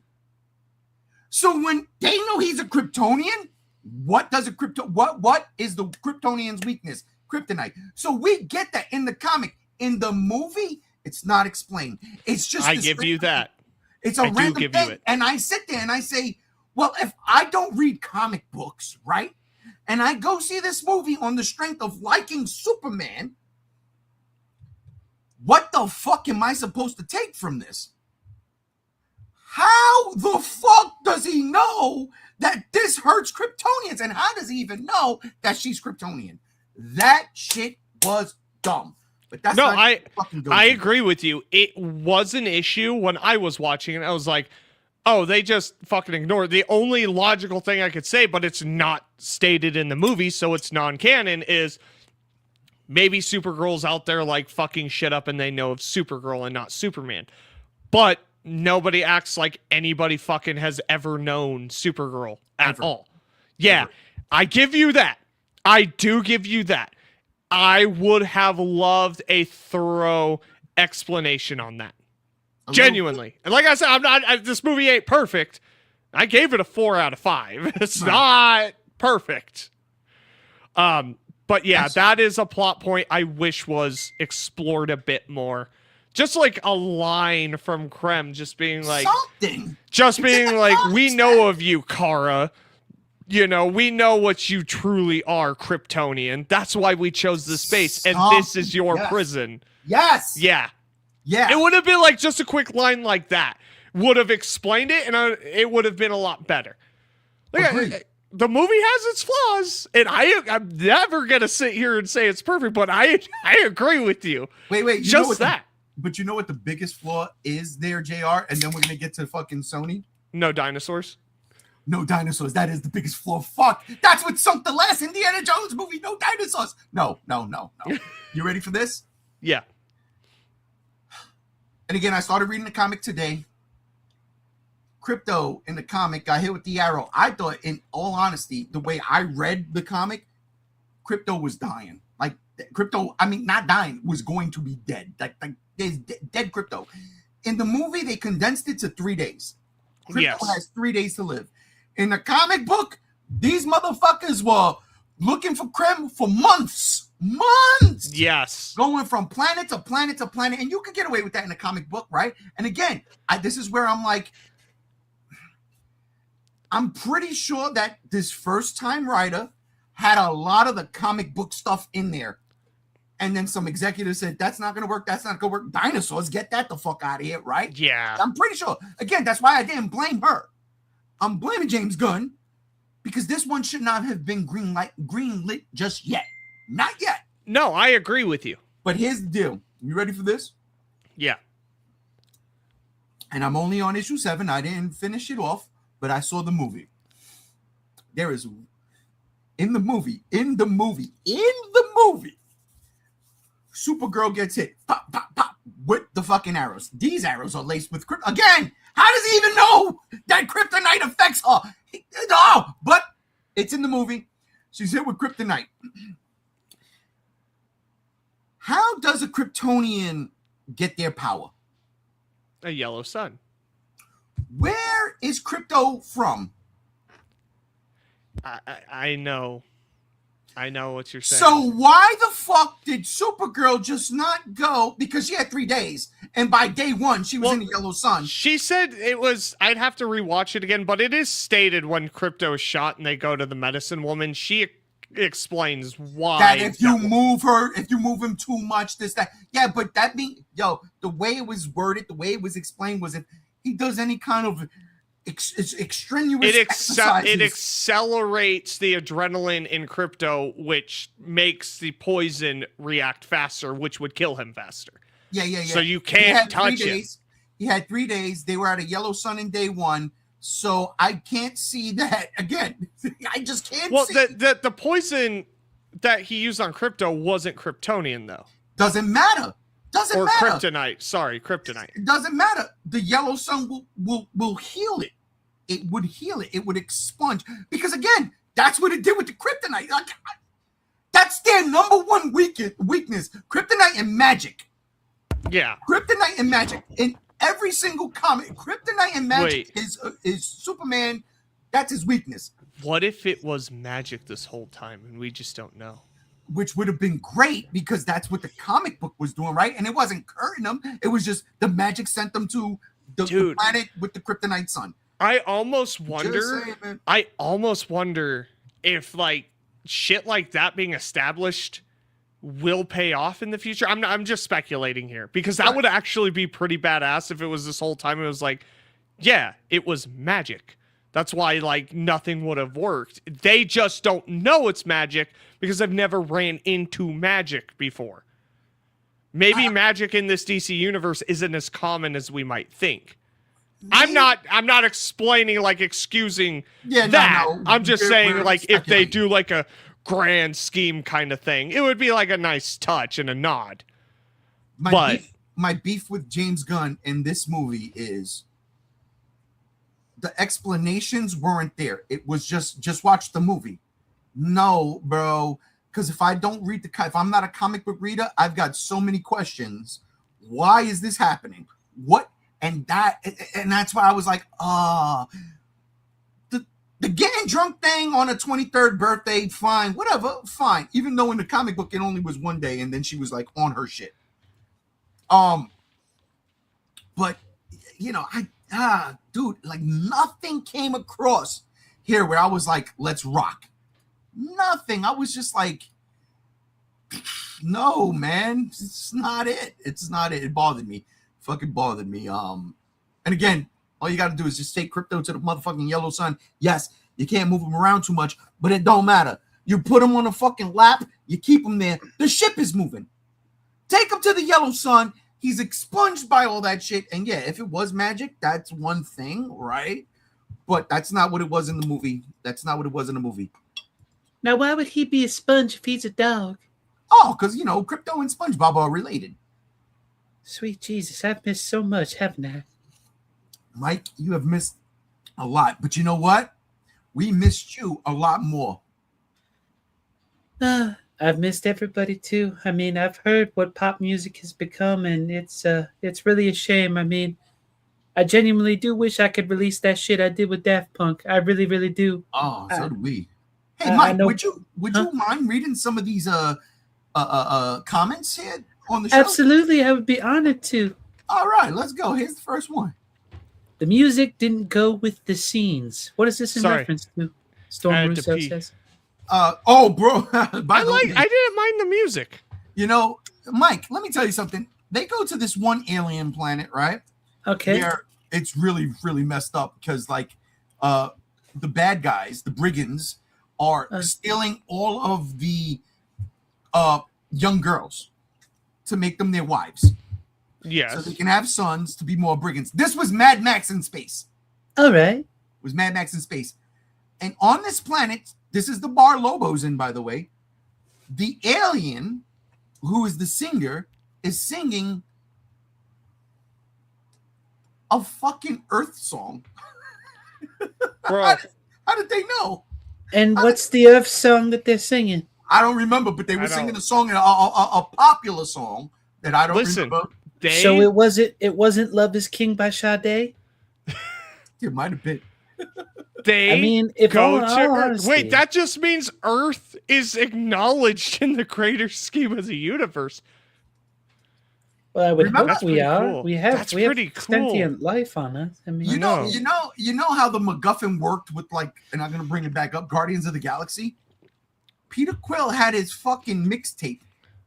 That's how the music, the needle drops made sense. Well, What do you think of this? I checked out the comic, going through it. Quote: "Where was this? This wasn't in it. This isn't how it happened." Unquote. Says Storm Russo. Jamal. The cigar was a custom vape he had made. Also Jamal. Storm Russo comes back once again and says they had to do that because you know how many cigars he would be smoking making this. He would have died. For sure. yes. Oh, I'm sorry, I made you read that, Mike. Oh no, it's okay. I'm fine with it, man. I don't give a fuck. Hard motherfuckers die. Storm Russo says DCU/DCEU was already in a weird spot. The first new film was mixed. This Supergirl film should have happened later for what it was and totally shits. You got to do something like this later on. Well, gotta be and honest. that's inherently the problem right now. Like, G1 and me talked about last night. It's like they can't do Batman. Mm-hmm. Not yet. No. Yeah, they can't do. Well, they're pretty much can't fucking do anything right now. No, JR, I got something for you that they can do. Ooh, Martian Swamp Thing. Martian Manhunter. No. You ready? What? Because Supergirl killed the DCU. It's Oh over, my James Gunn. God. Just go with DC's. Just go with DC's. Reboot. This is how you do it. That's how you do it. That's You're how ju- you do it. I mean, you are just talking about the movies because we have fucking what's that TV series, the animated one? My Adventures with Superman or My Adventures with Green Lantern? Nah, not that. The fucking Creature Commandos. Creature Commandos, which did great, and then Peacemaker's canon to the DCEU. It is. Superman did really well. This is the only one that just like flopped out of all the projects, and that's why I appreciate the fact that they're sitting here like, no, like we're continuing the DCEU. Like Supergirl flopping is not changing how we're going to approach things. Lanterns does look fucking good. If you disagree with that, that's fine. Storm Russo says even Oh, come Lanterns on. is gonna be dead on arrival. It looks honestly. great. I'm with you, It Stevie. looks so good. You've got No, it Hal doesn't. Jordan, Jon Stewart. Jon Coach. Stewart is hungry. He is hungry to take over the ring. He might just be hung. Well, that's terrible. Well, you see, that's just a terrible stereotype. You're just putting that out into the world like that. I mean, come Hey, on, man. Mike. I Jamal, heard you dropped a couple mics in your time, brother. more than a few. But no, I just think like I think as it stands, like I don't know. They should have done something like Martian Manhunter for one. What the fuck? When's his day coming? Green Lantern, So- hopefully. Here's the Yeah, thing that with would be Martian badass. Manhunter. When it comes to Martian Manhunter, I feel like with fan perception versus public perception, there's so much that you can do with the character. And I feel like fans are going to be expecting something very loud and very colorful. But then you have the modern audiences who just likely aren't ready for something like that just yet. A Martian character. No, not the character, you stupid son of a Jesus fucking Christ, Dominic Toretto's Mexican. I'm just saying that we live in a world where movies flop because they are just too out there. And then you have something like Martian Manhunter that could go the distance and do something like that. But then you have people who are watching this movie and saying, well, I don't get it. Do you understand where I'm coming from? So we have to see, and that's kind of where the problem lies, right? Exactly. So, if we look at Marvel, Marvel. not everything in that first 10 years was good. I think we No, could the all first acknowledge that. 2 Thor movies were terrible.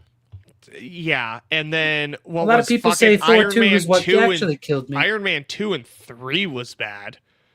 Those were fucking terrible, actually. Fucking Iron Man 2 was ass. I can stomach Iron Man 2. Iron Man 3 is just...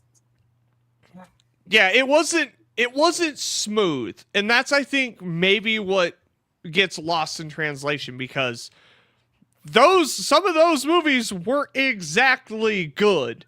And we're in the infancy of the DCEU. And if you remember what it was with MCU, it was Iron Man, which was great. Iron Man 2, which was Thor sucked. When Thor came out, I was in high school and everyone was like, yeah, it's like a Thor soap opera. And I was like, what are you talking? And then I watch it, I'm like, oh, nothing happens in this movie except Thor exists. Yeah.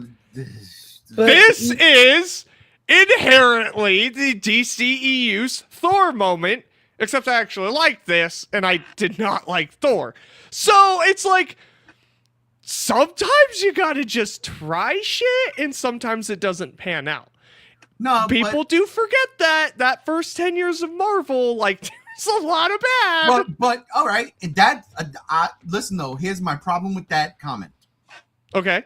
The fact that those first 10 years of Marvel exists, and we're going into year 15 now, I believe we're close to 15. No, we passed that because Endgame came out in 2019.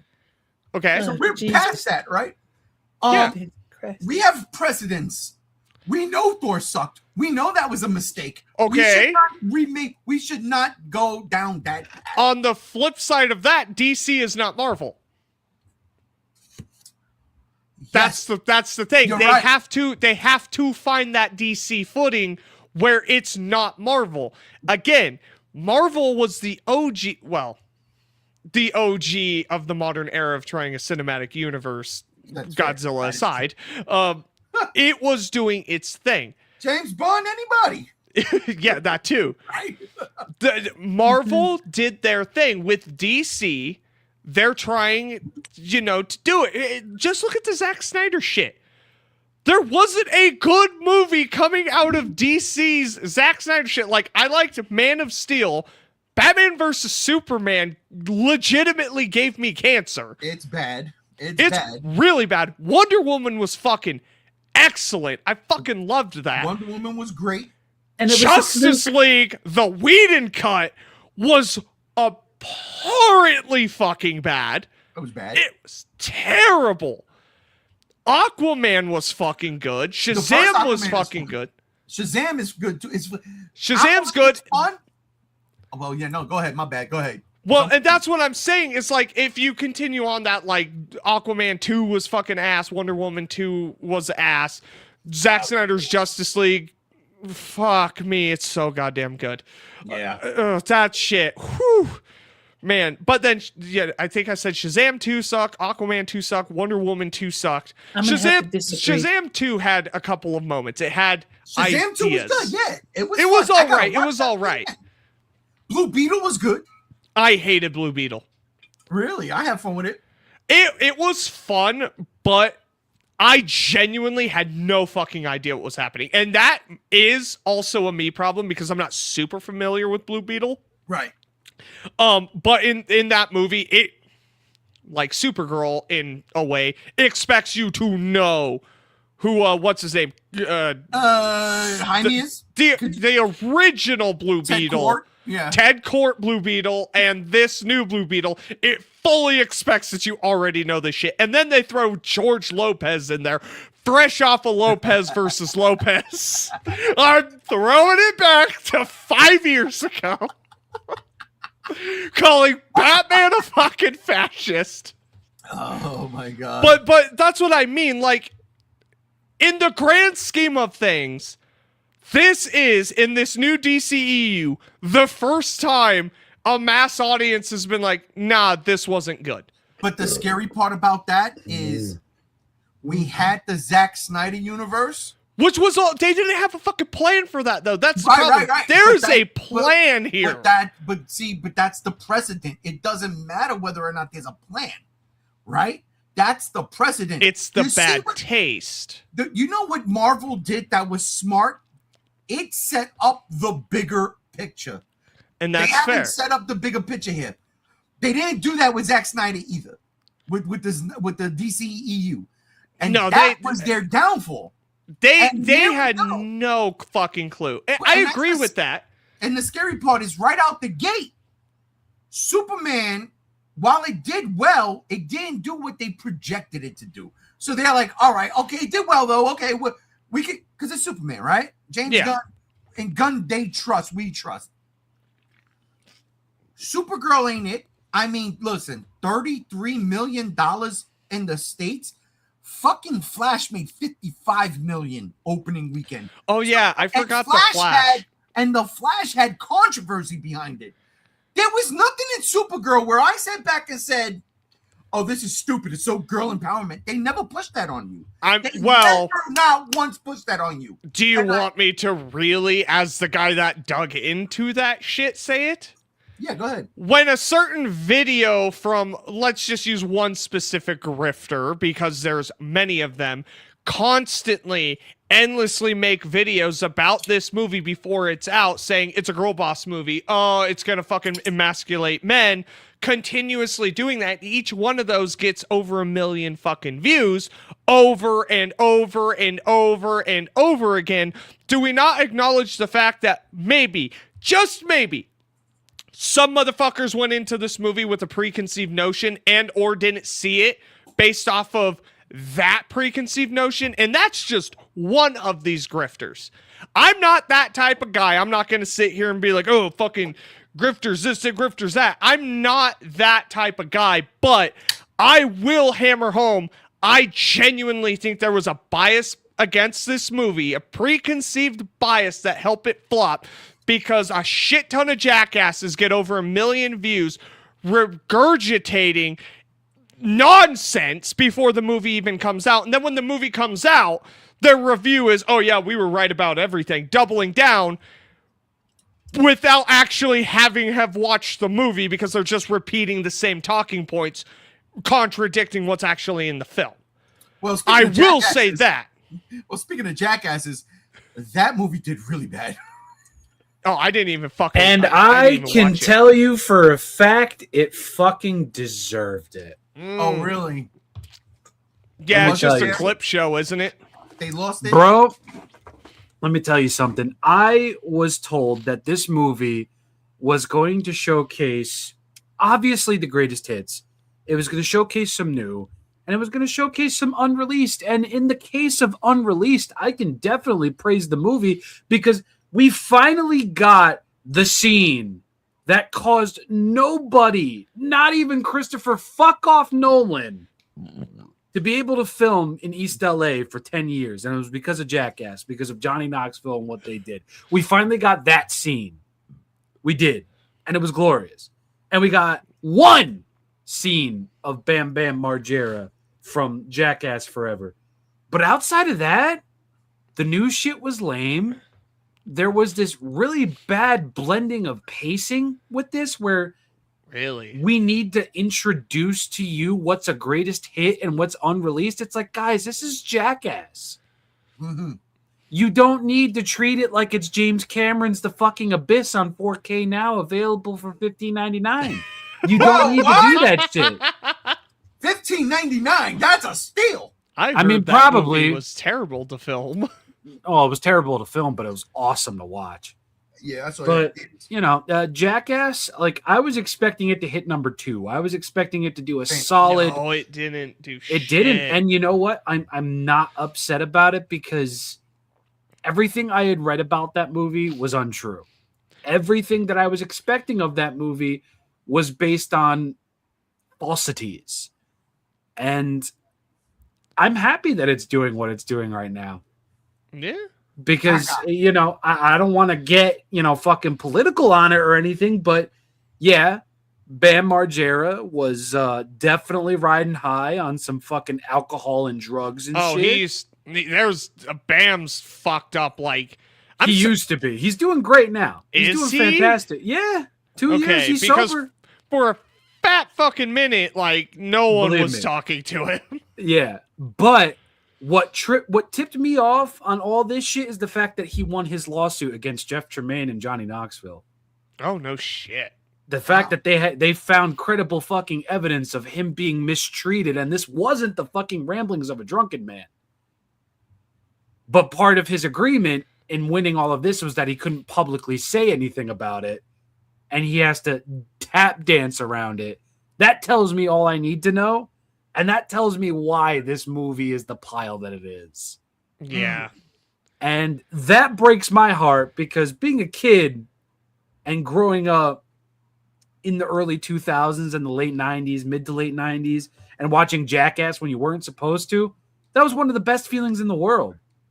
Yeah. I am a Bam Margera fanboy, and I will say it and sing it to the day I die. I even watched Jackass Forever, and I thought that was fantastic.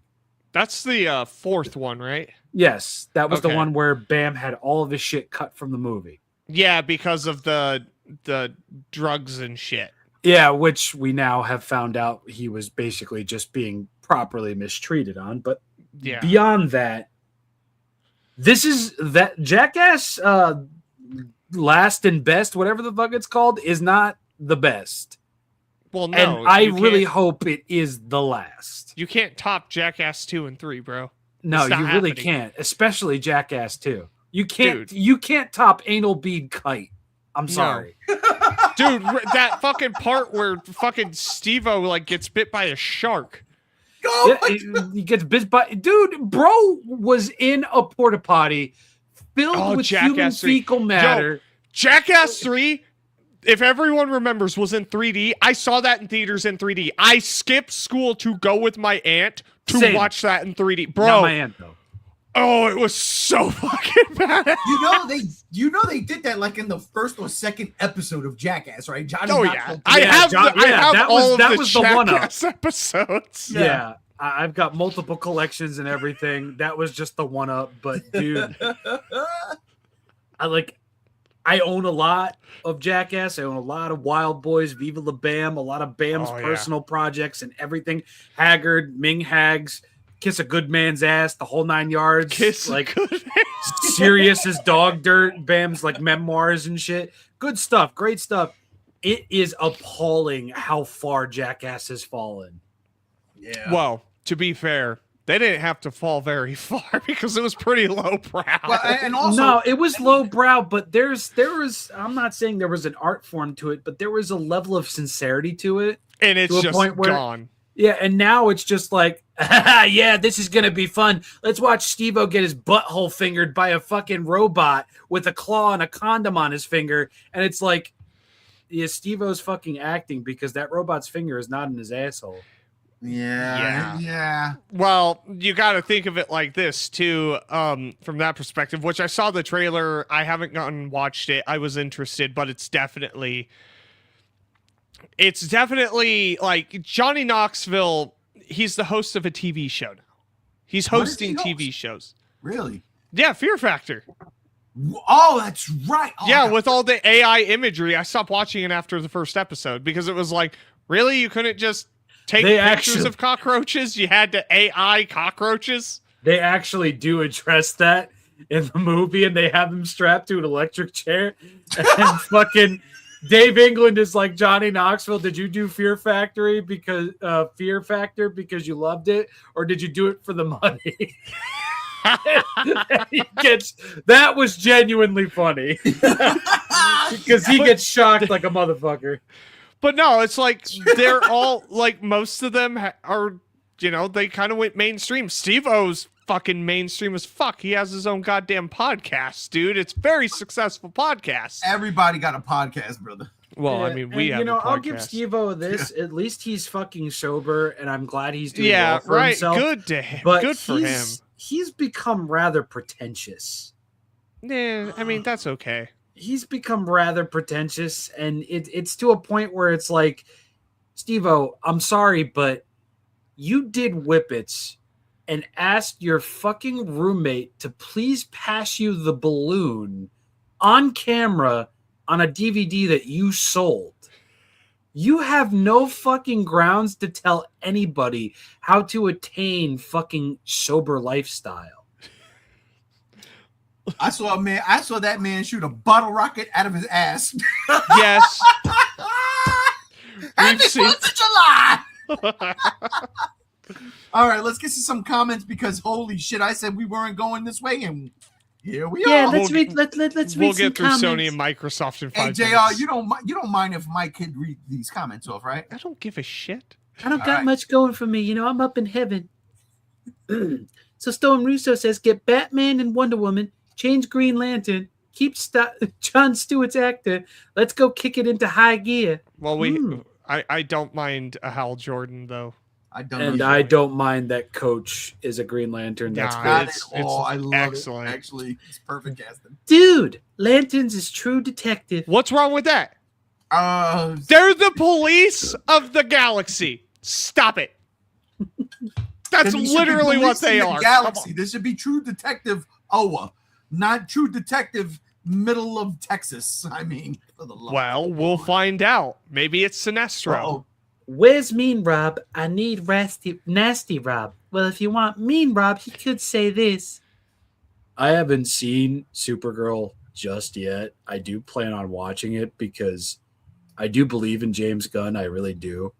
But everything I'm hearing from G1 and JR over here, it does sound like a complete and total mixed bag. And I can't be too fucking mean towards something that's literally a second movie in. But if you miss a step in the dance, you miss a step in the dance. If you forget that left twist in the salsa, you forget the left twist in the salsa. It's like just as long as you learn from that and don't keep repeating, I can't be too mean. Now, To if we be- want to discuss the Heisei era of Godzilla films, I can. No, stop it, Rob. You're being ignorant. Stop Well, it. I was also going to say, you say that and Thor the Dark World exists. Well, you know, when it comes actually a to good movie. Thor, when it comes No, to it's Thor, no, oh God, no, G1, please, That's- good Not lord, like this, bro. oh, Come on. no, Then it's... no, Dude, oh, Thor the Jesus. Dark That World. shit is better than the first Thor movie. That is not saying much, Mr. G1. It is not. It is That's poopy. like going it is bad. from fucking Days of Our Lives to General Hospital. Come Listen, on. listen, man. Jesus Christ, he's right though. He's How did he fucking even know right. that? How does he even The fact that bro knows that is astounding. Yeah, Fucking saying. I'm Days just of saying, Our Lives, I absolutely. know my soaps. My mom watched them while I stayed home from school. Listen, man. I'm just saying, man. That shit had the elements I kind of like. That had the Star Wars elements. That with the fucking they blowing up Asgard. Your homegirl got murked. We had to go back to that shit in Endgame. Listen, I digress. It had the elements, but it didn't have, you know what, whatever. Storm Russo says, Batman v Superman Extended was good, but I wish they No. actually made the scene of Batman breaking into LexCorp. Is that the one where you see his full-on ass? I don't know, but Batman v Superman Extended was not good. It's I would way say better the than- same for the Actually, 4-hour better. cut of Justice League. You That know what was I'm gonna just a say? waste of time. I'm going to say this. Batman v Superman, the extended cut, is the only version that I've ever watched. Okay, so then then it's bad. I don't like Then it. it's bad. Absolutely, I ain't mad at you. Then it's bad. Definitely bad. But it's Definitely. better than the theatrical cut because at least Batman v Superman, the extended cut, explains certain things. And you The see, that's theatrical cut, It does, from what That's- I've researched. that's my issue with Zack Snyder as a creator overall. If I released a bad album, like let's say Thriller was terrible, You did And I release know- a bad album, Mike. It was called bad. It was the greatest thing And then ever. there's Free Exactly, but- Willy. and listen, we're not going to talk about Free Willy, you fucking motherfucker calling Dom Toretto Mexican, you That's 2 nights in a motherfucker. row I brought up Free I'm Willy. just saying, if I released a bad album on purpose, just to release a deluxe edition of that album on purpose, and all the good material is there, you have released a bad product. You have tricked the general audiences into buying into something that is not true to you as an artist. And I mean that. Well Zack said, Snyder, there is Michael. poopy in your soul. Doo-doo feces. Dude, And I am sorry about what happened to you and your family in your time of need. That is terrible. I would never wish that, even on Sony Music Company, but fuck those motherfuckers. Mike, we're gonna get into Sony real soon, Mr. Jackson. I don't know if you want to stick around. Oh, I'll definitely stick around with he that might because have they a might have second a heart dick. attack. They Oh. might not have a disc port, but I definitely got a dick for that port. Anyway, Ooh. Man Spider 92 says, I just find myself enjoying DC's animated universes more than what they keep trying with their live action movies. I genuinely just don't think they'll find their stride. And while I do agree, we do need to give them a little bit of brevity here because it is only 2 movies right now. It's just 2. Yeah. Storm Russo comes back and says, when making these types of films, you need to take into account those who aren't familiar, because no one who isn't familiar is going to read hundreds of comics just to get it. Right. Well, yes, I agree with that, but in the same vein, Iron Man 2 and 3 come to mind. It was like, who the fuck is Mandarin? The chicken? I mean, all you have to do is And then do a it wasn't quick... even the Mandarin? No, it was just Ben Kingsley, and that Exactly, was honestly like- that was honestly kind of fucking hilarious. But at the same Yeah. time, it's like I bought a ticket for this. You know what's So- crazy? He's still around. He's in Wonder Band now. Oh, yeah, he's Ben. This year. This year. He's No Ben shit. Kingsley. He's not going to die anytime soon. We know. No, you know what the problem? I'll tell you right now. He Come on. is the true Mandarin. He Guarantee is. fucking tea. He's gonna turn out to be the real Mandarin. Can He I is, get some and chicken I can't with wait it? for that twist. I cannot wait for that twist. I will Gonna be be there. fucking nuts. All right. Absolutely. I met Bam when I was 15. I am exceptionally jealous. Like I am exceptionally fucking jealous. We can talk about that later. And then I'm glad MJ wrangled Rob from High Say Slander. Otherwise, I would have had to take a trip in this thunderstorm. Well, listen. I have turned over a new leaf, actually. oh my god. I don't When even- it comes to the Heisei era of Godzilla films, they're still mostly goddamn fucking awful. But I do appreciate them for what they are. And I do admire the fact that at one point in time, Toho was trying to throw anything at the wall and see what stuck. And I would have appreciated the films more if they just dared to be a little bit more daring. Because the one thing I will give the Heisei era at this point is that they relied heavily on what was great back in the day instead of trying to cut its own fucking path. And it was a majority of the series. And I'm sorry, you fumbled Ghidorah, you fumbled Mothra terribly, and worst of all, you fumbled Mechagodzilla. And I like G-Force Mechagodzilla. I always like that. I like you see, that. you know what? We can have a conversation about that at some point because I'm not coming from this. I'm not coming at this from a world of hatred like I used to. I'm coming from this from a world of I see what you are doing, and it should have been better, and I know it could have been better because I've read what was cut from the film, and it's like, what are we doing? But anyway, This is why that Gamera Hesai trilogy just works because they said, fuck it, let's do it. Dude, oh. They I still also haven't- let Shinji Higuchi just do whatever the fuck he wanted when it came to special effects scenes. Speaking of Hinji Gazuchi, What? You see, that's just a little racist. You should I'm defend drunk. I can't speak. Leave me alone. Shinji Higuchi. Shinji Higuchi. There you go. You Thank can do you. It. I Shit. believe in you. Shinji Higuchi. I'm Oh, gonna for be fuck's sake. interviewing someone from one of his movies next week. are you really? Oh yeah, GMK. Oh, is And that- where are you What? going to Is be that doing the that? fuck? At Silver Age Comic Con. I'll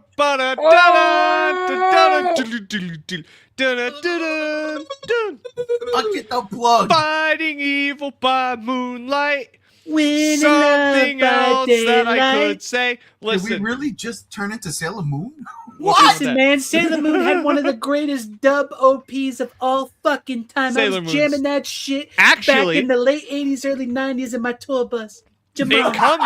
it comes full circle because Ray Oda, one of her first gigs, was playing Chibi Moon in a live action play of Sailor Moon. Shut the fuck up. That is based That was and her awesome. first fucking role. And you're damn right I wrote some questions down about that. You better, because I want to hear about it. Oh, God yeah. bless you. So, yes, Silver Age Comic-Con next week, July 11th through the 12th. I will be interviewing Ray Oda. G1 and me will be on stage. We'll have a conversation.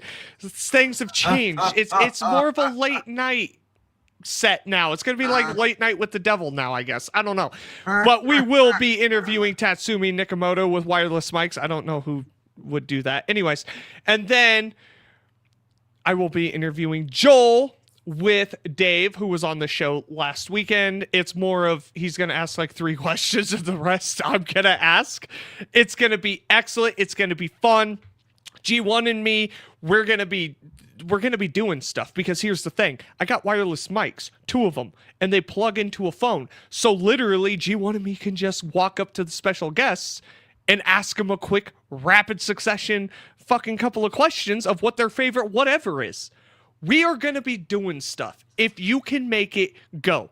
We're going to have a booth. There's going to be a TV. I got a whole speaker system for that TV, and it's just going to be random clips of like the YouTube videos. I'm going to be getting all of that ready.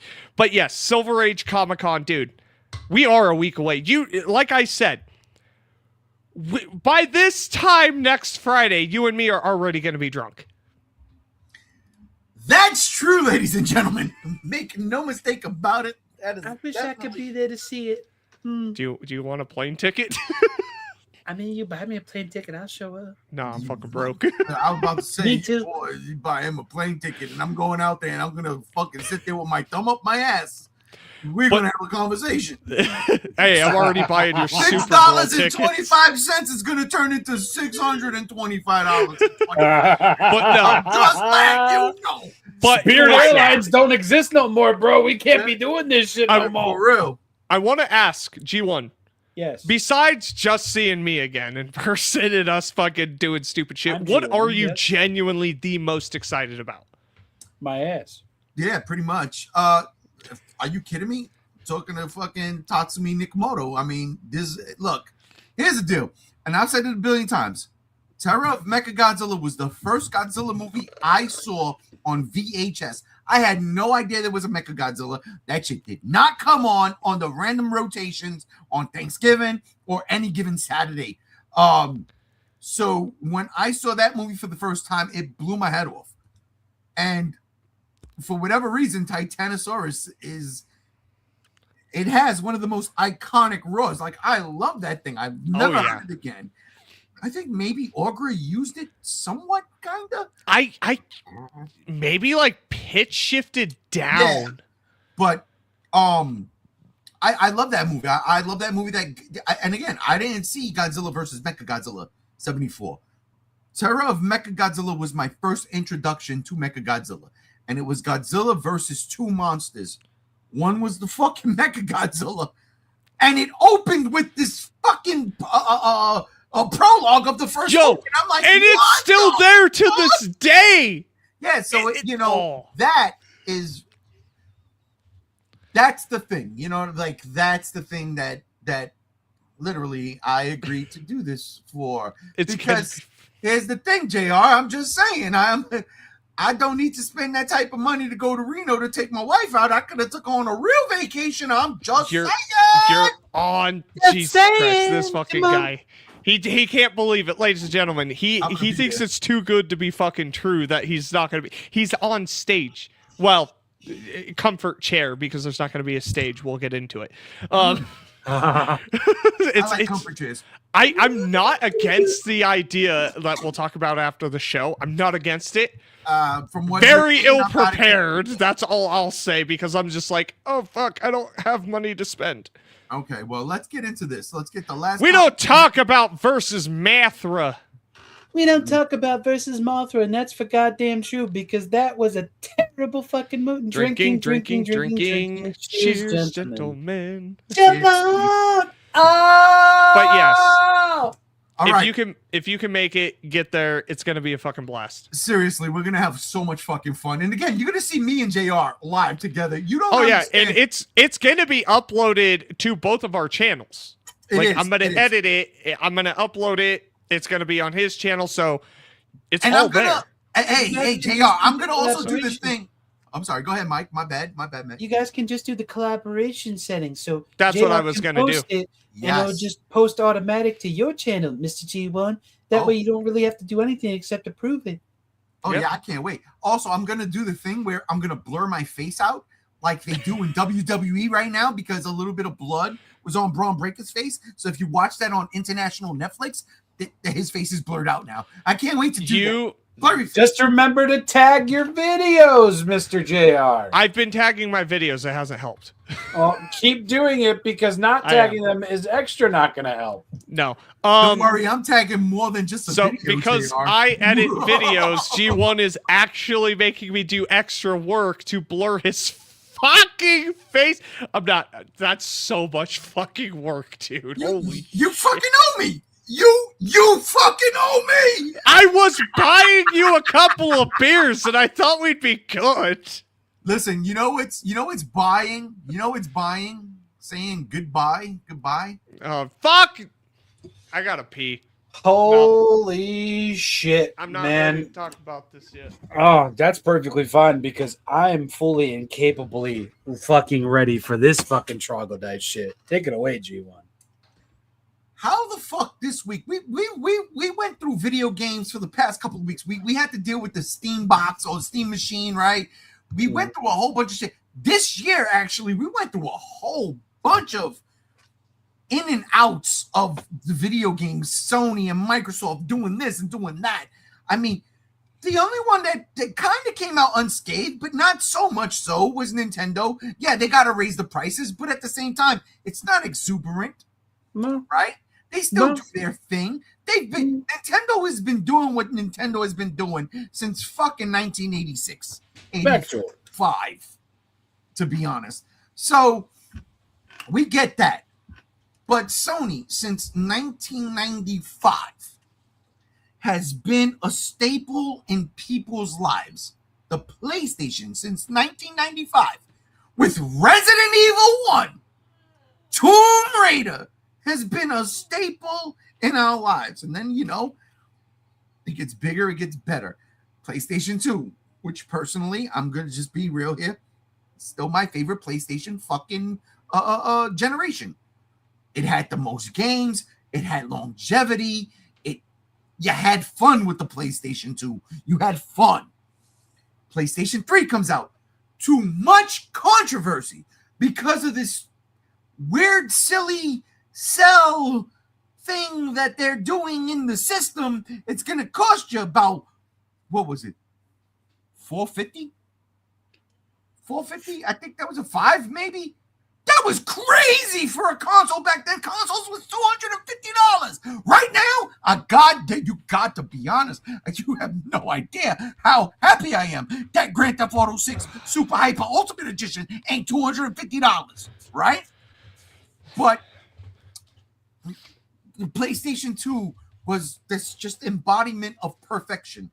PlayStation 3 threw everybody for a loop. So when PlayStation 4 came around and the Xbox was like, hey,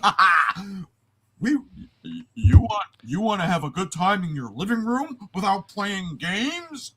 Well, we'll give it to you because we're Xbox and we're going to make sure that you have Netflix and we're going to make sure that you have Amazon Prime and access to all. And people are like, motherfuckers, where's the games? Sony in their fourth generation said, hold my beer. I was like, hey, this is what we're going to do for y'all. We're going to give you The Last of Us. We're going to give you some God of War. We're going to give you this, that, third. And we're going to give it to you for about, I don't know, $100 to $75 less. Oh. And then this generation happened. The 5 and the Series X. Even though Xbox had a couple of, where PlayStation had a PS4 Pro, Xbox had an Xbox One X, and now we're at the 5 and the Series X and the Series S and there's 5 Pro. And fact of the matter is this: PlayStation straight up said by 2028 it's over prime. The discs are gone. Oh, really? Everything's gonna be digital. So you're telling me this is gone. This is gone. This is gone. Oh, I should blow you up. Hang on. Blow you up. This is gone. Oh, you got Twisted Metal 3! My favorite Twisted Metal of all time. This is gone. That's a whack game, that one. Shut up. I grabbed legitimately my favorite PlayStation 1 games. Shit. And you're going to sit here and tell me we're done with discs. Okay. Okay, Sony. Do I need to roast them? Because I think everyone on Earth has already roasted them. Including Domino's and most fast food chains. Domino's. That's embarrassing. Bro, you got bodied by the lowest tier pizza place. Oh, wow. You can't recover from that. Factual. Real. It is factual. It tastes like cardboard mixed with sand. And they bodied you. This is fucking absolutely fucking, like... Look. I'm a PC gamer. I buy my games digitally through Steam and GOG. Nothing else, unless I download them through Internet Archive. That's a separate deal. But you know what I do? Still buy physical media. Sorry, couldn't help myself. Do. Poopy. You go nice But poop. you know what I do? I buy my PS5 games. Still, the most recent game I bought for my PS5, Lego Batman: Legacy of the Dark Knight. How is that? It's fucking amazing, actually. I thoroughly enjoy it. The way they mix everything in and the callbacks, like, they do the entire intro to Batman the Animated Series in Lego form. I saw. That's very, very It's nice. Very really lovely. fucking awesome. I really but- enjoy it. But it's like, I like owning my shit. I own every Silent Hill game physically. And now you're sitting here fucking telling me, like, PC, I don't have a choice. But I still own physical PC games. Just so everyone knows, I own the original Halo for PC, physically. Do you own the original Doom for PC physically? No, because that shit was on a floppy disk. Yes, I indeed actually- it was. I actually own Star Wars Jedi Knight 1. That's badass. Wow. So Dark I've Forces got 2, Dark I've Forces got 2. Jurassic Park Operation Genesis for the PC physically. I've got Alien vs Predator 2 and the expansion Primal Hunt physically. Like, I own physical PC games still to this day. Diablo 2, the original Diablo 2, still Primal physically. Hunt was Like, terrible. So. and Diablo 3 for the PC physically. Like, I have the collector's edition of that, so it's like, even when I buy digital games, I still buy physical fucking games. And I'm bringing this up. I brought all my PlayStation 1 games up as an example, because how many of these can you actively play to this day on PlayStation Network? Not Silent Hill, Right. because the last time they sold it digitally was on the PlayStation 3. Twisted Metal 3, I think they only have 1 and 2. Resident Evil 2, you can. I own it digitally. Final Fantasy 8 got remastered. Dino Crisis, Go figure. only on the PC. Only on the PC of all fucking things, and I still own it digitally. This is the problem. They are just saying, nah, fuck it. Fuck it, we don't want to fucking spend the extra cost. Really? Well, fuck you, Sony. How about that? I like having a collection of games. My buddy came over. He helps me mod my consoles. He looked at my physical game collection and he was like, holy shit, I'm fucking impressed. He was like, you're the fucking man. I just go out and buy shit physically. Like, I have games for the OG Xbox and PS2 I'll never play. I just own them.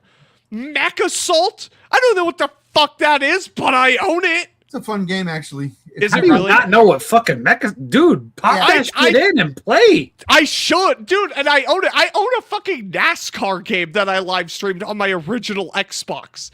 physically. I just go out and buy games physically. I am a collector. I like to have the shit.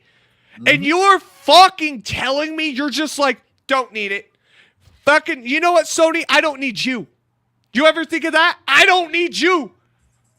You know what kills me about that? Because you nailed it right on the fucking head there, JR. I'm a collector. Sony, you're more than just a PlayStation. You are a movie studio. Oh, You're bro. a distributor. Are you telling me that you're not going to fucking put out Spider-Man movies on disc anymore? Are you telling me you're not going to put out your library on disc anymore? You're telling me that the next Ghostbusters show I can't get because it's on Netflix, you're not going to fucking make a disc for? There's a lot of shit. Bro, no, I'm gonna touch on that right now.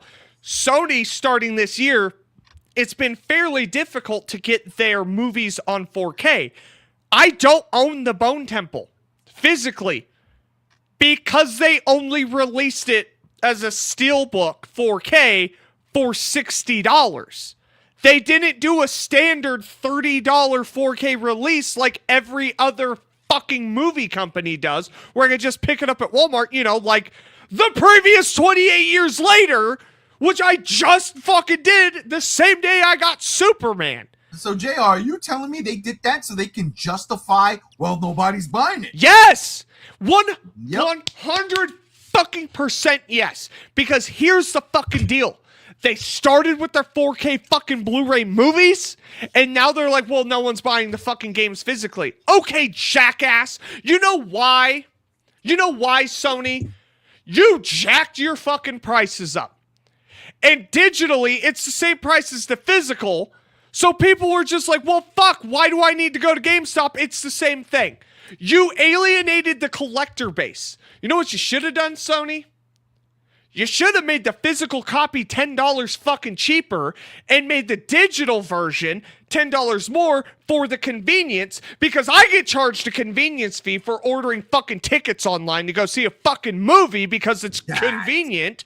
Fuck true. you. Why aren't physical editions $3 to $10 cheaper? Oh, it costs more money to make. No, it doesn't. It's a disc, asshole. You've been doing it since the 1990s. I don't want to fucking hear it. I don't want to hear it. And then you got Microsoft. They've been slowly fucking doing it, but Microsoft, they don't know their ass from their fucking elbow. We ain't get to Microsoft yet. We ain't get to Microsoft. We're gonna get there. Okay, we'll get there. I can't believe where we're at right now. You know what? Rob is right. Hey, Mike, I don't know if you're still there, but if you're still there, could you tell Rob he was right? Because every time I say we're gonna go at this point in time, I know we never do. And literally, we started off with just 2 people. It's true. You never do. And in all honesty, I have to advise that you stop talking like that, because Mr. G1, it's only going to bite you in the ass in the end. God, and as my father used to say, Jamon. Look, I think to be dead. That's what I'm saying, dude, Steve-O. On top of that, what happened this week? 500 different movies that you own digitally you no longer have access to because Sony lost distribution rights. It better not be the Purge movies. I got all of those on digital. But that's inherently the problem, isn't it? You bought it. Why don't you own it? Oh, Sony lost the fucking license. Okay, fuck you. If Steam loses the license to a fucking game, for instance, I can still fucking play it. I've been playing one since 2009. Universe Simulator. I know it's not a AAA fucking game, but that shit's not on the market. They took that shit off ages ago. Right. So, like, why can't you get it figured out? And this is where they're going, bro. This is it. And then on top of that, it's all going to be through the fucking cloud. You're going to have to pay a subscription to play your fucking games. Think of Game Pass, but you don't even download your shit anymore. And it's all going to be AI shit. All right, real quick, because here's the deal. You know what? I dealt with this. When did God of War Ragnarok come out?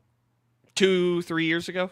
2-3 years ago? Yeah, it was like 2022, right? 2023. No, it was the end of 2022, right? Yeah, because I started my job at the storage facility shortly after that, and I paid off my PS5. Okay. Skibbity. I Dude, paid bought that $500, by the way. I bought that game. I bought the physical copy.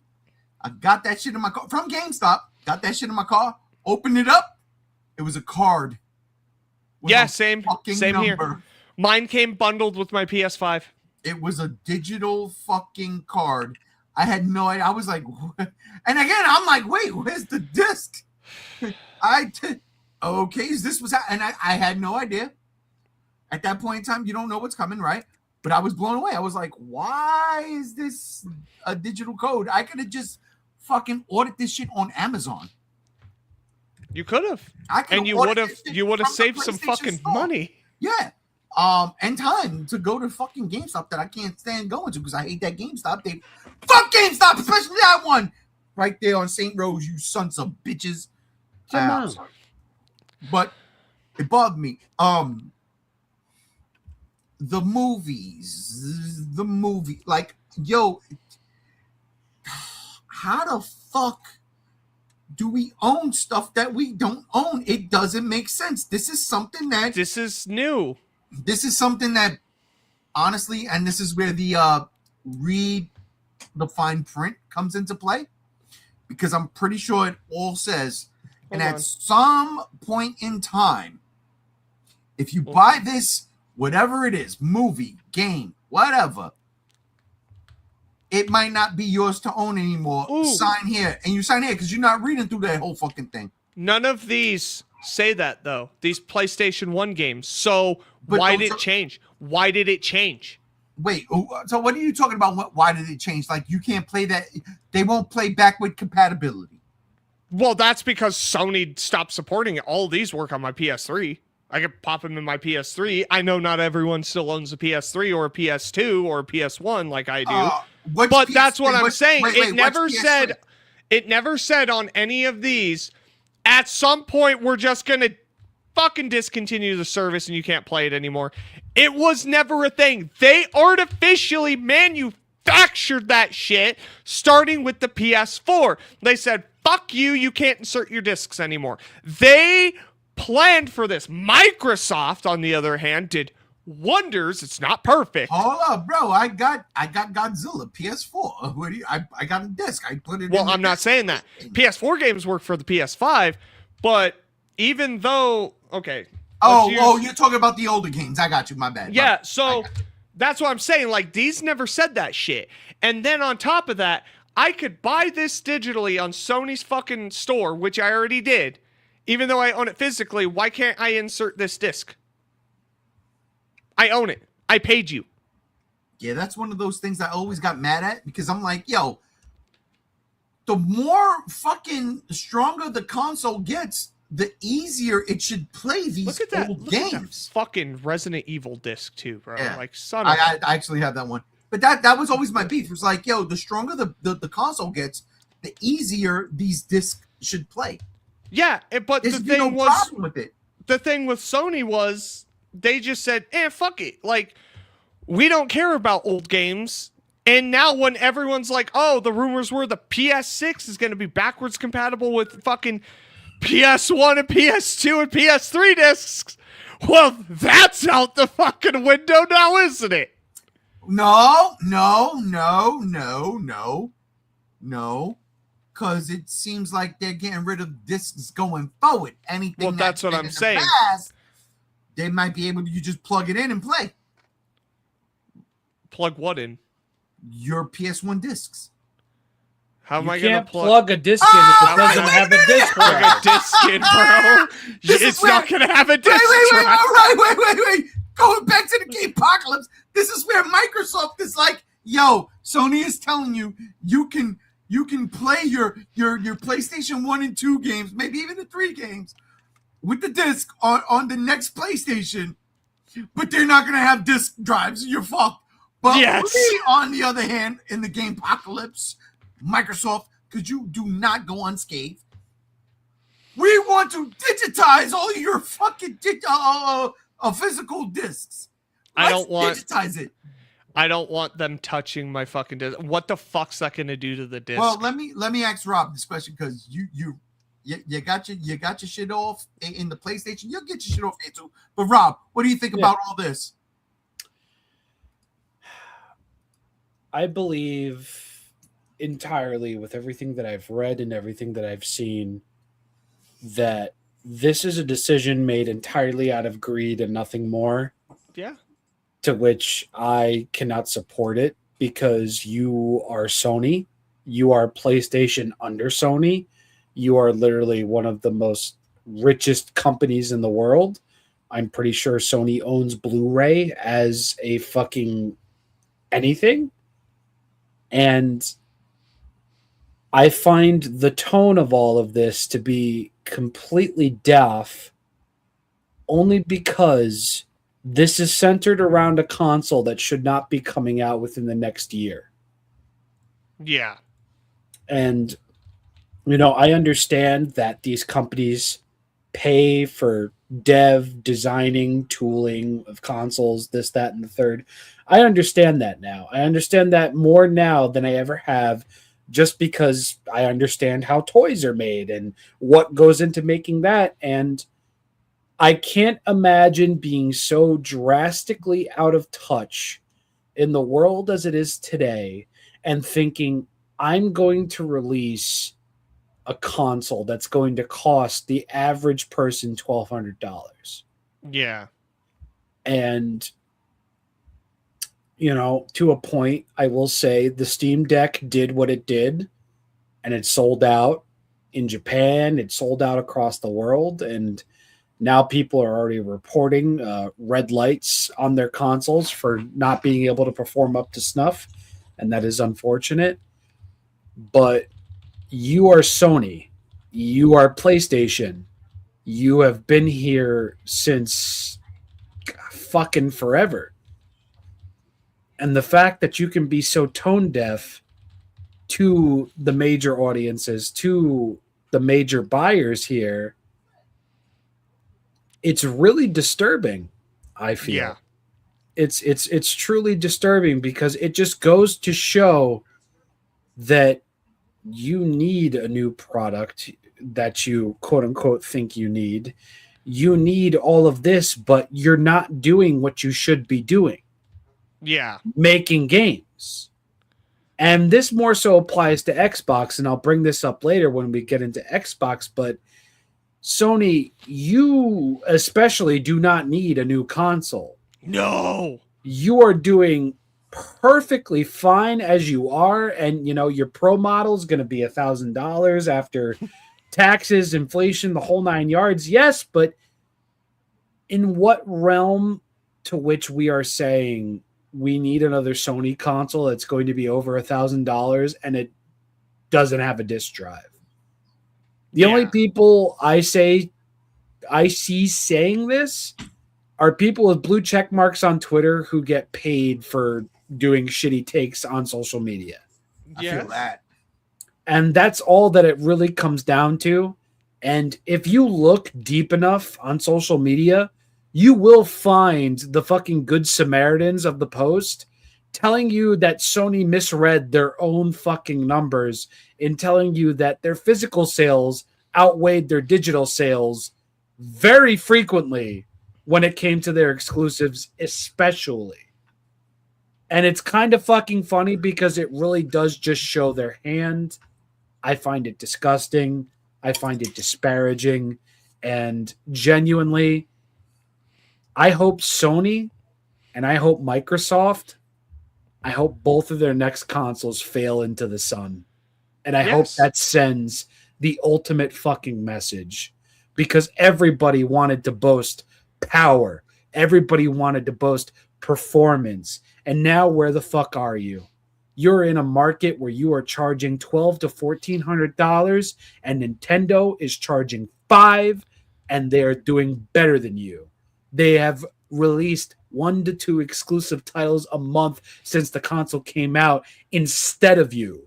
You should be ashamed. You should be afraid. And in all honesty, you should be boarding up your fucking windows now if this is the mindset you're taking. I agree with that 1,000% wholeheartedly. Yep. Listen, at the end of the day, we're like, I'm gonna pay $500 for a fucking system. Real quick, let's get some comments because that's one of the comments there. But da da da next Xbox, Project Helix, assuming it's not killed off, is also going diskless. They're lucky Sony announced it first after Rockstar ripped the Band-Aid off of GTA 6, having an empty box with the code. Well, Jamal. that's for the first couple of months. No, there's been apparently rumors going around that they're not even going to release a physical. Yes, the physical edition with a disc was not substantiated by that of Rockstar. Well, then I guess us as the consumers just need to be real and just be like if we like physical games, stop buying them digitally.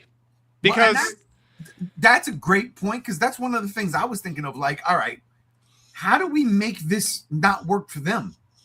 Yeah, we just don't spend the money. Like, don't spend the money.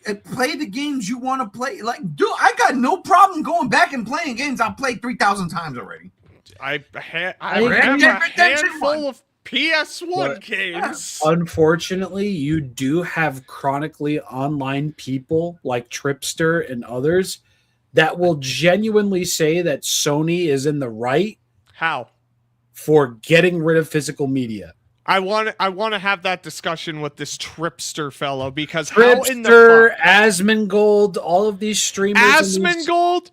Yes. I'm not going to get into politics, but that fucking cockroach house living in, stanky ass, crusty butthole STD having mutilation of a fucking human, the fucking mongoloid that he is, can shut up. The PS3 was originally $500 and $600 when it first came out. Yes. And you could also play your PlayStation 1 and 2 games on it. And now V1 PS3 was the way to go. Oh, yeah. 13 years ago, 14, maybe 15. Da, da, da, da, da, da. Perhaps I treated Nintendo's game key cards too harshly. I hate them, but at least I still have something I own and can sell. You know that what? is very true. I'll be right back a second. All right. JR will be right back a second, and I will say, when it comes to game key cards, they suck, and I don't like them, but I have them, and I have cases. There's something on my shelves. I will take that over an empty case with a slip of paper in it. Rockstar, I don't give a fuck who the fuck you are, where the fuck you from, and what the fuck you did. You don't fucking love me, and therefore, fuck you. You are literally one of the most richest, unsubstantiated fucking peoples in the world of gaming as we are going right now. And the fact that you are sitting here saying, well, we don't want to do that, just means that you're greedy fucking losers, and nobody should buy your fucking game at this point. Anyway. Hey, Steve, was that the Rob you were looking for? Because that's the Rob I got right there. I'm glad I have modded systems and getting more of them. Factual, Steve. Yes. Storm Russo. So, I cannot describe how angry this news made me, as 95% of my PS games are on discs. Announcing they're shutting down the PS3 and Vita stores after this? Yep. That is troglodytisms. Spider-Man. Man, you know what's wild about physical releases? What's that, JR? Show us. Tell us. Sometimes you sometimes, just you like a game and you're like, yo, I'm just going to get the collector's edition. You know what? I'm going to have to blow this up again. Oh, yes, you are. Baldur's Gate 3 collector's edition, man, it comes with so much stuff. It comes with a nice map that's actually textured. You get a poster, a bunch of pins, some DLC codes. Man, you know what would suck for a collector's edition? If you just got a game key card. Well, Larian Studios said fuck that and gave me a 4-disc fucking game physically. Look at that. I don't want a fucking physical fucking media. Get the physical media is the shit. It is. Physical media is the shit. Why is this even a discussion? You're getting rid of this. You're getting rid of collector's editions. No, they're not. No, they're not. Oh, you're right. They're just going to charge you the same for a fucking, and it's a key code, but it doesn't have this. And you know what's wild? This collector's edition was only $100. Oh, You know, shit, that's And it came with the fucking game, 4 discs. This time last year, I was at a con called Too Many Games Fest, and I met a lot of really cool people there. And I met an indie game dev whose game I very much enjoyed, and I had no idea this person was actually going to be there. And I looked him dead in the eye and I said, "Your game was on Game Pass. I bought it there." And then I bought it on another console that I own. And then I bought it a third time physically. And then I bought the physical soundtrack on vinyl because I believe and I love and I trust in the product that you made. And there are things going on within all of this that people like Sony and Microsoft are just never going to understand. No. Because when there is a digital game that gets a physical release and you love it, you have that connection to it, and you feel it beyond just completing it and having fun with it, owning that means something. Yes. And Sony getting rid of the meaning. You're the meaning in my life. You're the inspiration. Like, that's going away entirely, and the fact that Sony of all people are heading the curve, they genuinely have something to be upset about. And I don't give a fuck what your numbers say, because apparently your numbers are wrong fucking anyway. The fact that you are going to allow yourselves to even open yourselves up to this kind of criticism, to this kind of fucking troglodyteism is fucking insanity. It really is insanity. It's the roast. You have been roasted by everyone except grifters who don't know shit. Dude, this is like the ultimate fucking meme. I swear to God. Like, every KFC roasted you. If Games was here, he would have all those memes there, bro. Bro, all of them. dude, Domino's Pizza roasted you. Hasbro roasted you. And Hasbro is arguably one of the worst people here because they are completely out of goddamn touch with their fucking audience. We are talking about the people that own Transformers. That's what they were joking about. In the post, they were like, all of our Transformers figures are now digital only exclusively. And the sad thing is they actually did make Transformers. Xbox right behind them. This will bite them so fucking hard. Listen, Xbox in the next fucking month might not even be a fucking company at this point. I'm just gonna say it right now. If Xbox comes out and says, "Yeah, we're going discless," I would actually bet hard money that your console never fucking comes out anyway. They've already been pushing for it. Because you're a fucking embarrassment as it is, Microsoft. Yeah, they want to make it digital as what fucking console did I buy this for? Yeah, fucking get out of here. Fuck you. I want to own my games in the event that licenses expire, and all of a sudden your library of digital movies is wiped out from your account. Bless you, by the way. Yes. I do not want to pay full price to rent a game until they decide to remove it from my account. I'm so frustrated right now as more and more hobbies are being ruined. Yes. And listen, yes, 100%. And this is very much volatile and real in the world right now, because look at one of my favorite franchises of all time, Fear. You can't buy the first game or its fucking add-ons for the original game digitally anymore because of a licensing issue. Yeah. That is going to be gaming as it is for the next and foreseeable fucking future. And it's like, I don't want that. Well, wait, I didn't send that to you. No, you did send that, and I am playing it, and I do enjoy that. Thank you so very much. But digitally, you cannot buy Fear 1 or Fear Files. You can only buy Fear 2 and 3. Fucking crazy. See, on console. Yeah, on console, but on Steam, you can get the entire franchise for like $12. And that's what I'm also saying is even when they delist a game like Resident Evil Operation Raccoon City because of licensing, you can still play the fucking game. Hold up. What are you talking about? Yeah, it's been delisted off of Steam since Windows Live, No, Windows Gaming Live. Okay. But here's the thing. What I want to know is because I like that game. I play that game, and it's still downloaded onto my Xboxes. Plural. No, on you could still play it. Okay. It's just Steam because it was any game that was for Windows Live gaming licensing issues. That was one of them.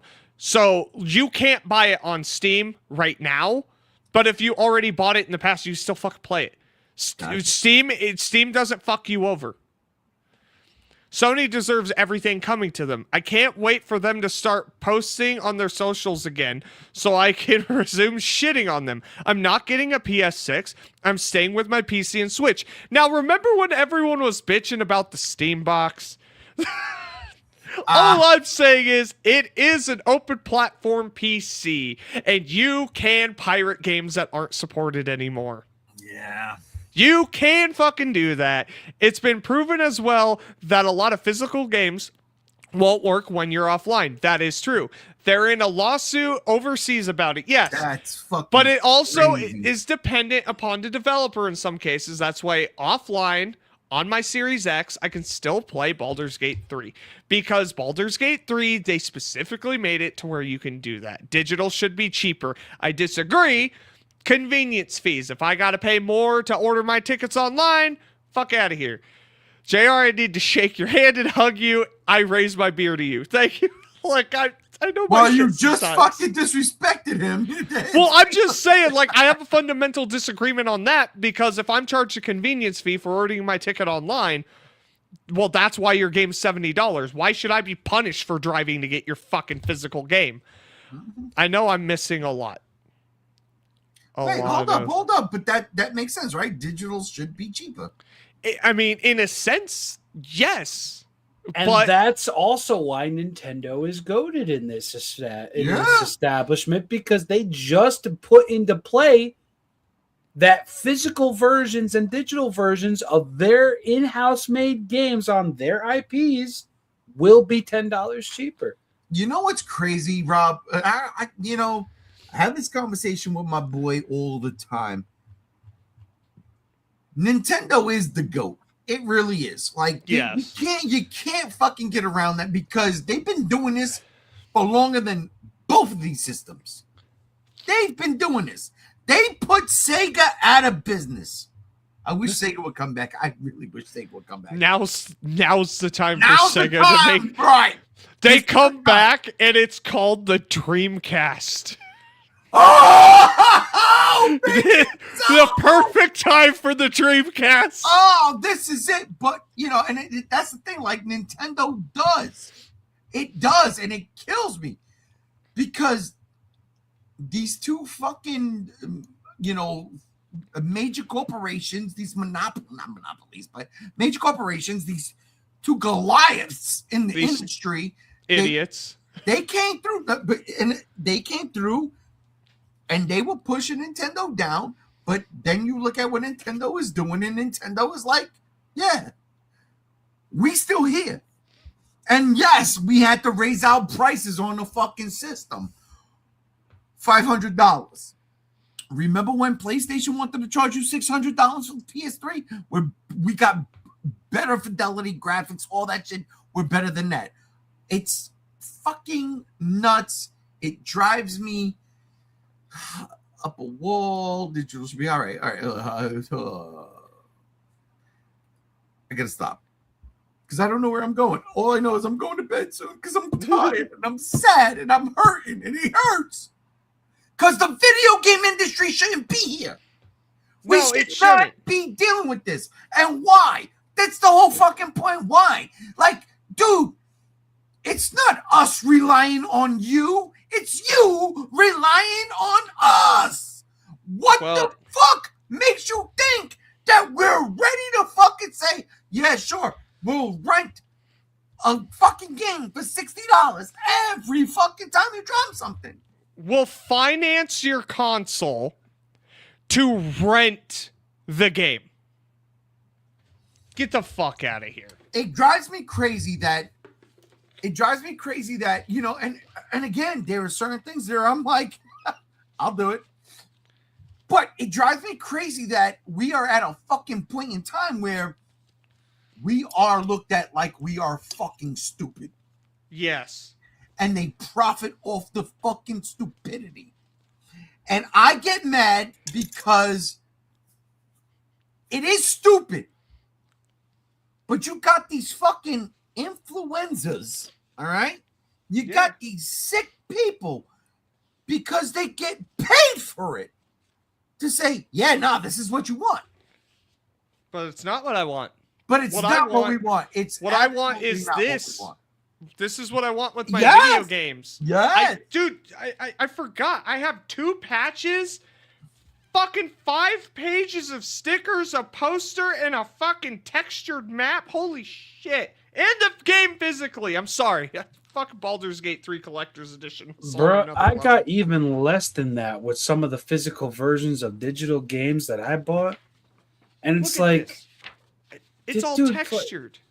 And that's the most beautiful part about it. It's like I get a map of a game, and on the backhand side, for me at least, it's a fucking poster. Yeah. It's like we used to get that shit in magazines, and we're getting that shit in games, and now you're telling me that physical games just ain't going to be a thing. It's going away. It's one of those things that I can't stand. Like, I used to love buying physical games. Honestly, it wasn't even a disc. It was always the booklet. Always the booklet. You would have, let's say a fighting game, for instance. You would have how to do the moves. Perfect, right? But like a game, let's say like Zelda. Let's take Zelda. Any Zelda, right? Any Zelda outside of like the new age shit. But let's say Super Nintendo Zelda. Link to the Past. There would be some story. It would tell you, it would show you a map. It would give you the clues you need to go through the game. It wouldn't give you the game. But that's all you needed. And it's like, yo, and as a collector, yo, you want to put that book in, one of your favorite comic books that you think nobody else has. It's a collector's edition. You put that book in it. This is me talking from me and my experience. Because this is what I used to do. When the X-Men and the Teen Titans was the hottest thing in the market on the 80s, somehow, some way, that comic book fell into my lap. I didn't buy it, but but I knew what it was. I knew what it meant. And I put that shit in the greatest fucking thing. And then I'm like, ooh, I'm going to put this in there. I'm going to put this in there. I'm going to put this in there. There's no greater, I want to say joy, but there's no greater feeling. Like, you buy your games, you open the discs. On the fucking left side, there's the book. On the right side, there's the game. Yeah. The fuck? What fuck are we doing? Look. What the fuck? And that's what bothers me, is because we got so many fucking people on this fucking internet that go. Listen. Ruin it for everybody. They ruin it like, oh! You know what? Dumb. I hate you all. Yeah, I hate you all. You young generation.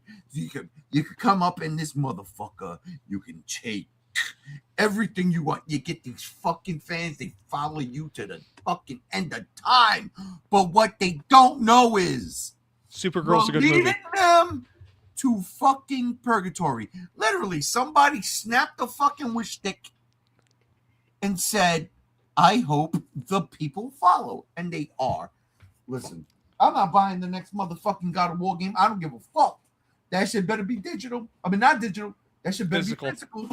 Well, that's the thing. From now on, it's like, I'm not trying to be that guy, but like Game Pass is a huge proponent of this too, where it's like, if you support physical games, yet you're just paying for Game Pass and downloading all of those games when they get released, you kind of help this in a way. And I'm not trying to dog on anybody. I understand certain financial constraints, and I get that. But Game Pass is different. Well, for me personally, not a PC owner.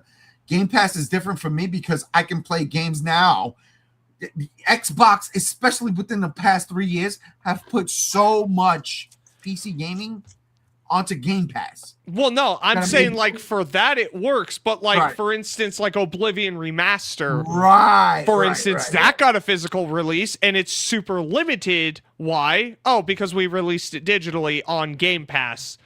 Nobody should have downloaded it. We should have just waited, well, A, till it was fixed. B, until it was released physically. Now, I'm going to go buy it physically for my Xbox when around October, November-ish, maybe even December, I might ask for it for Christmas. Because, yeah, I would like to have that physically, but I also have the original game physically. So, I don't know. It's like, you know, there's just things. I mean, like, even Microsoft kicking Call of Duty off of Game Pass does go to show. It's like, you know, sometimes physical media and just buying the game does have a staying power. Yeah, well, that we all know why that happened, because they realized, oh shit, we're not making money. Yeah. We're not making money because everybody that owns a fucking Xbox, the majority of them have Game Pass, and they're just playing it. You know. Yeah. And Yes. as someone who doesn't play multiplayer games like that on Game Pass, I was using it straight for the fucking campaign mode. You know, Yeah. oh shit, here we go. Now I get my achievements and I can leave it. And I can play games that I like to play. All right, let's get into some fucking comments because Yes. God Almighty. Oh boy. Seriously, the game crash is here. It is. It is. absolutely is. Ragnarok. I got the Jotner. Chase would have known. Yeah, I know. Edition. Cam with Steelbook, but no disc, just a code. That's so fucking ridiculous. Yeah, and dude, yo, Steve, I got the regular edition with a fucking code. I remember. I'll never forget. Got my car, opened that shit because I looked at the receipt and I'm like, what the fuck? It's fucking. It's embarrassing. I opened it and it was a code. It was a fucking code. Well, Nintendo said That's mean. Piracy is fine. Games would agree. I agree. Everybody. As of today, God of War Ragnarok on the PS5 is $70 digitally, while on Amazon, it's $30 physically. Years later, after its release, I don't want to pay full price for these games. Yes, That's I agree. crazy. Are you? And it just, what? dude, the used market is gone after this shit passes. Your mom and pop game shops, they're gone. There's nothing. Do you know how fucking, like, it's killing an industry, an entire industry gone overnight because of this absolutely fucking ridiculous decision. I blame indie games. No one even cares about the PS6 right now. Not just what's going on and the rumored pricing. Everyone is loving the current systems now. And I would say that they're at the halfway point of this current gen. Yes, they were never fully utilized. They never even stopped releasing games for the previous gen consoles. Like I said before, the next Godzilla remaster. What are we doing? Their current sales and polls are just from one quarter, not the whole year. Yeah. Also very factual. Yep.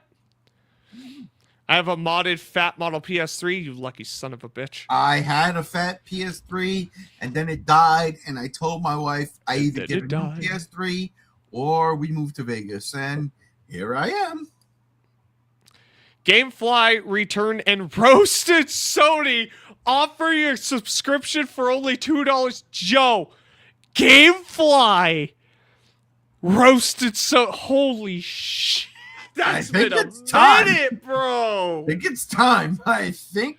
Let's rent our fucking systems from Gamefly.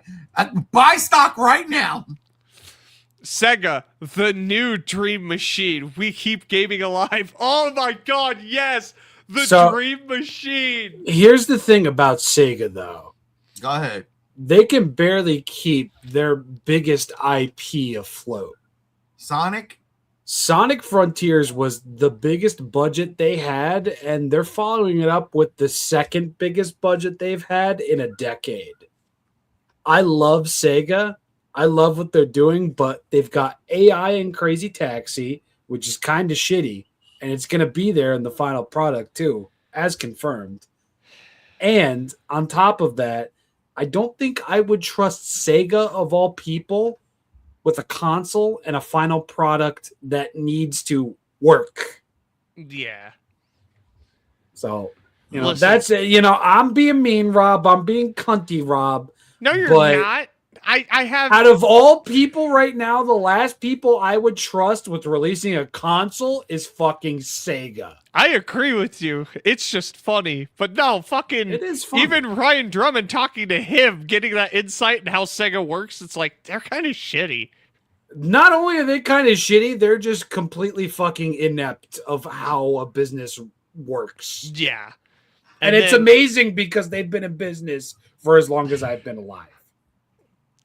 And then Man Spider comes in. That Godzilla STE booklet. What a time that was for me.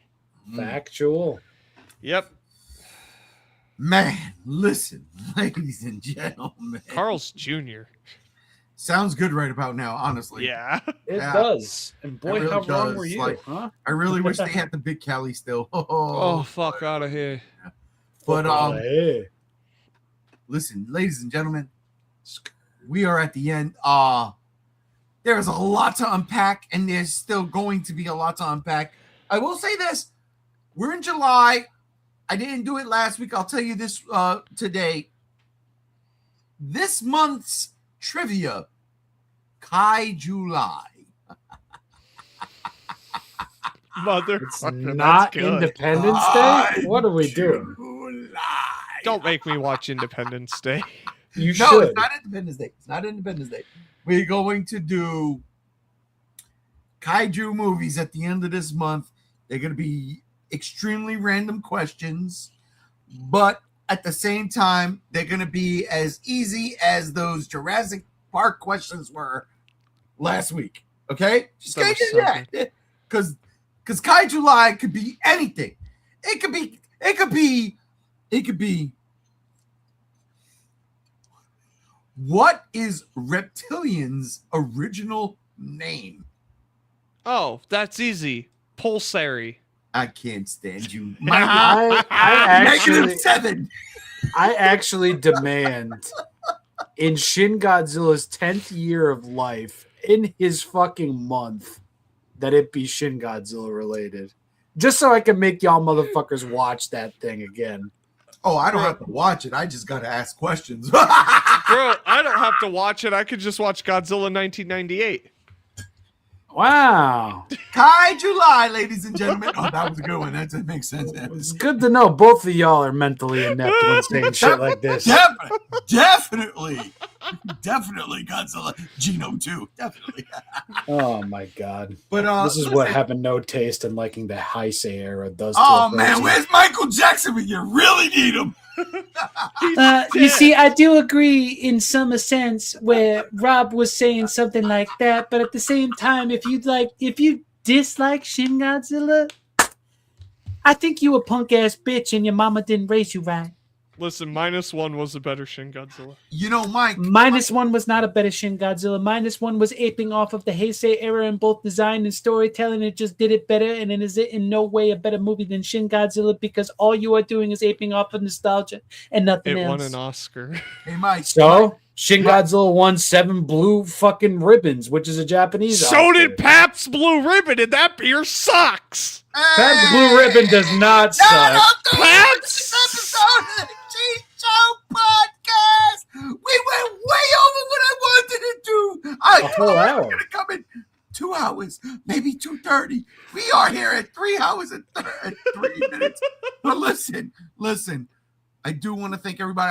Honestly, I got to start with you, Rob. Honestly, Hey, you had a lot of issues. The fucking storms in the great state right now is crazy. But thank you for being able to get back on here, man. I appreciate you.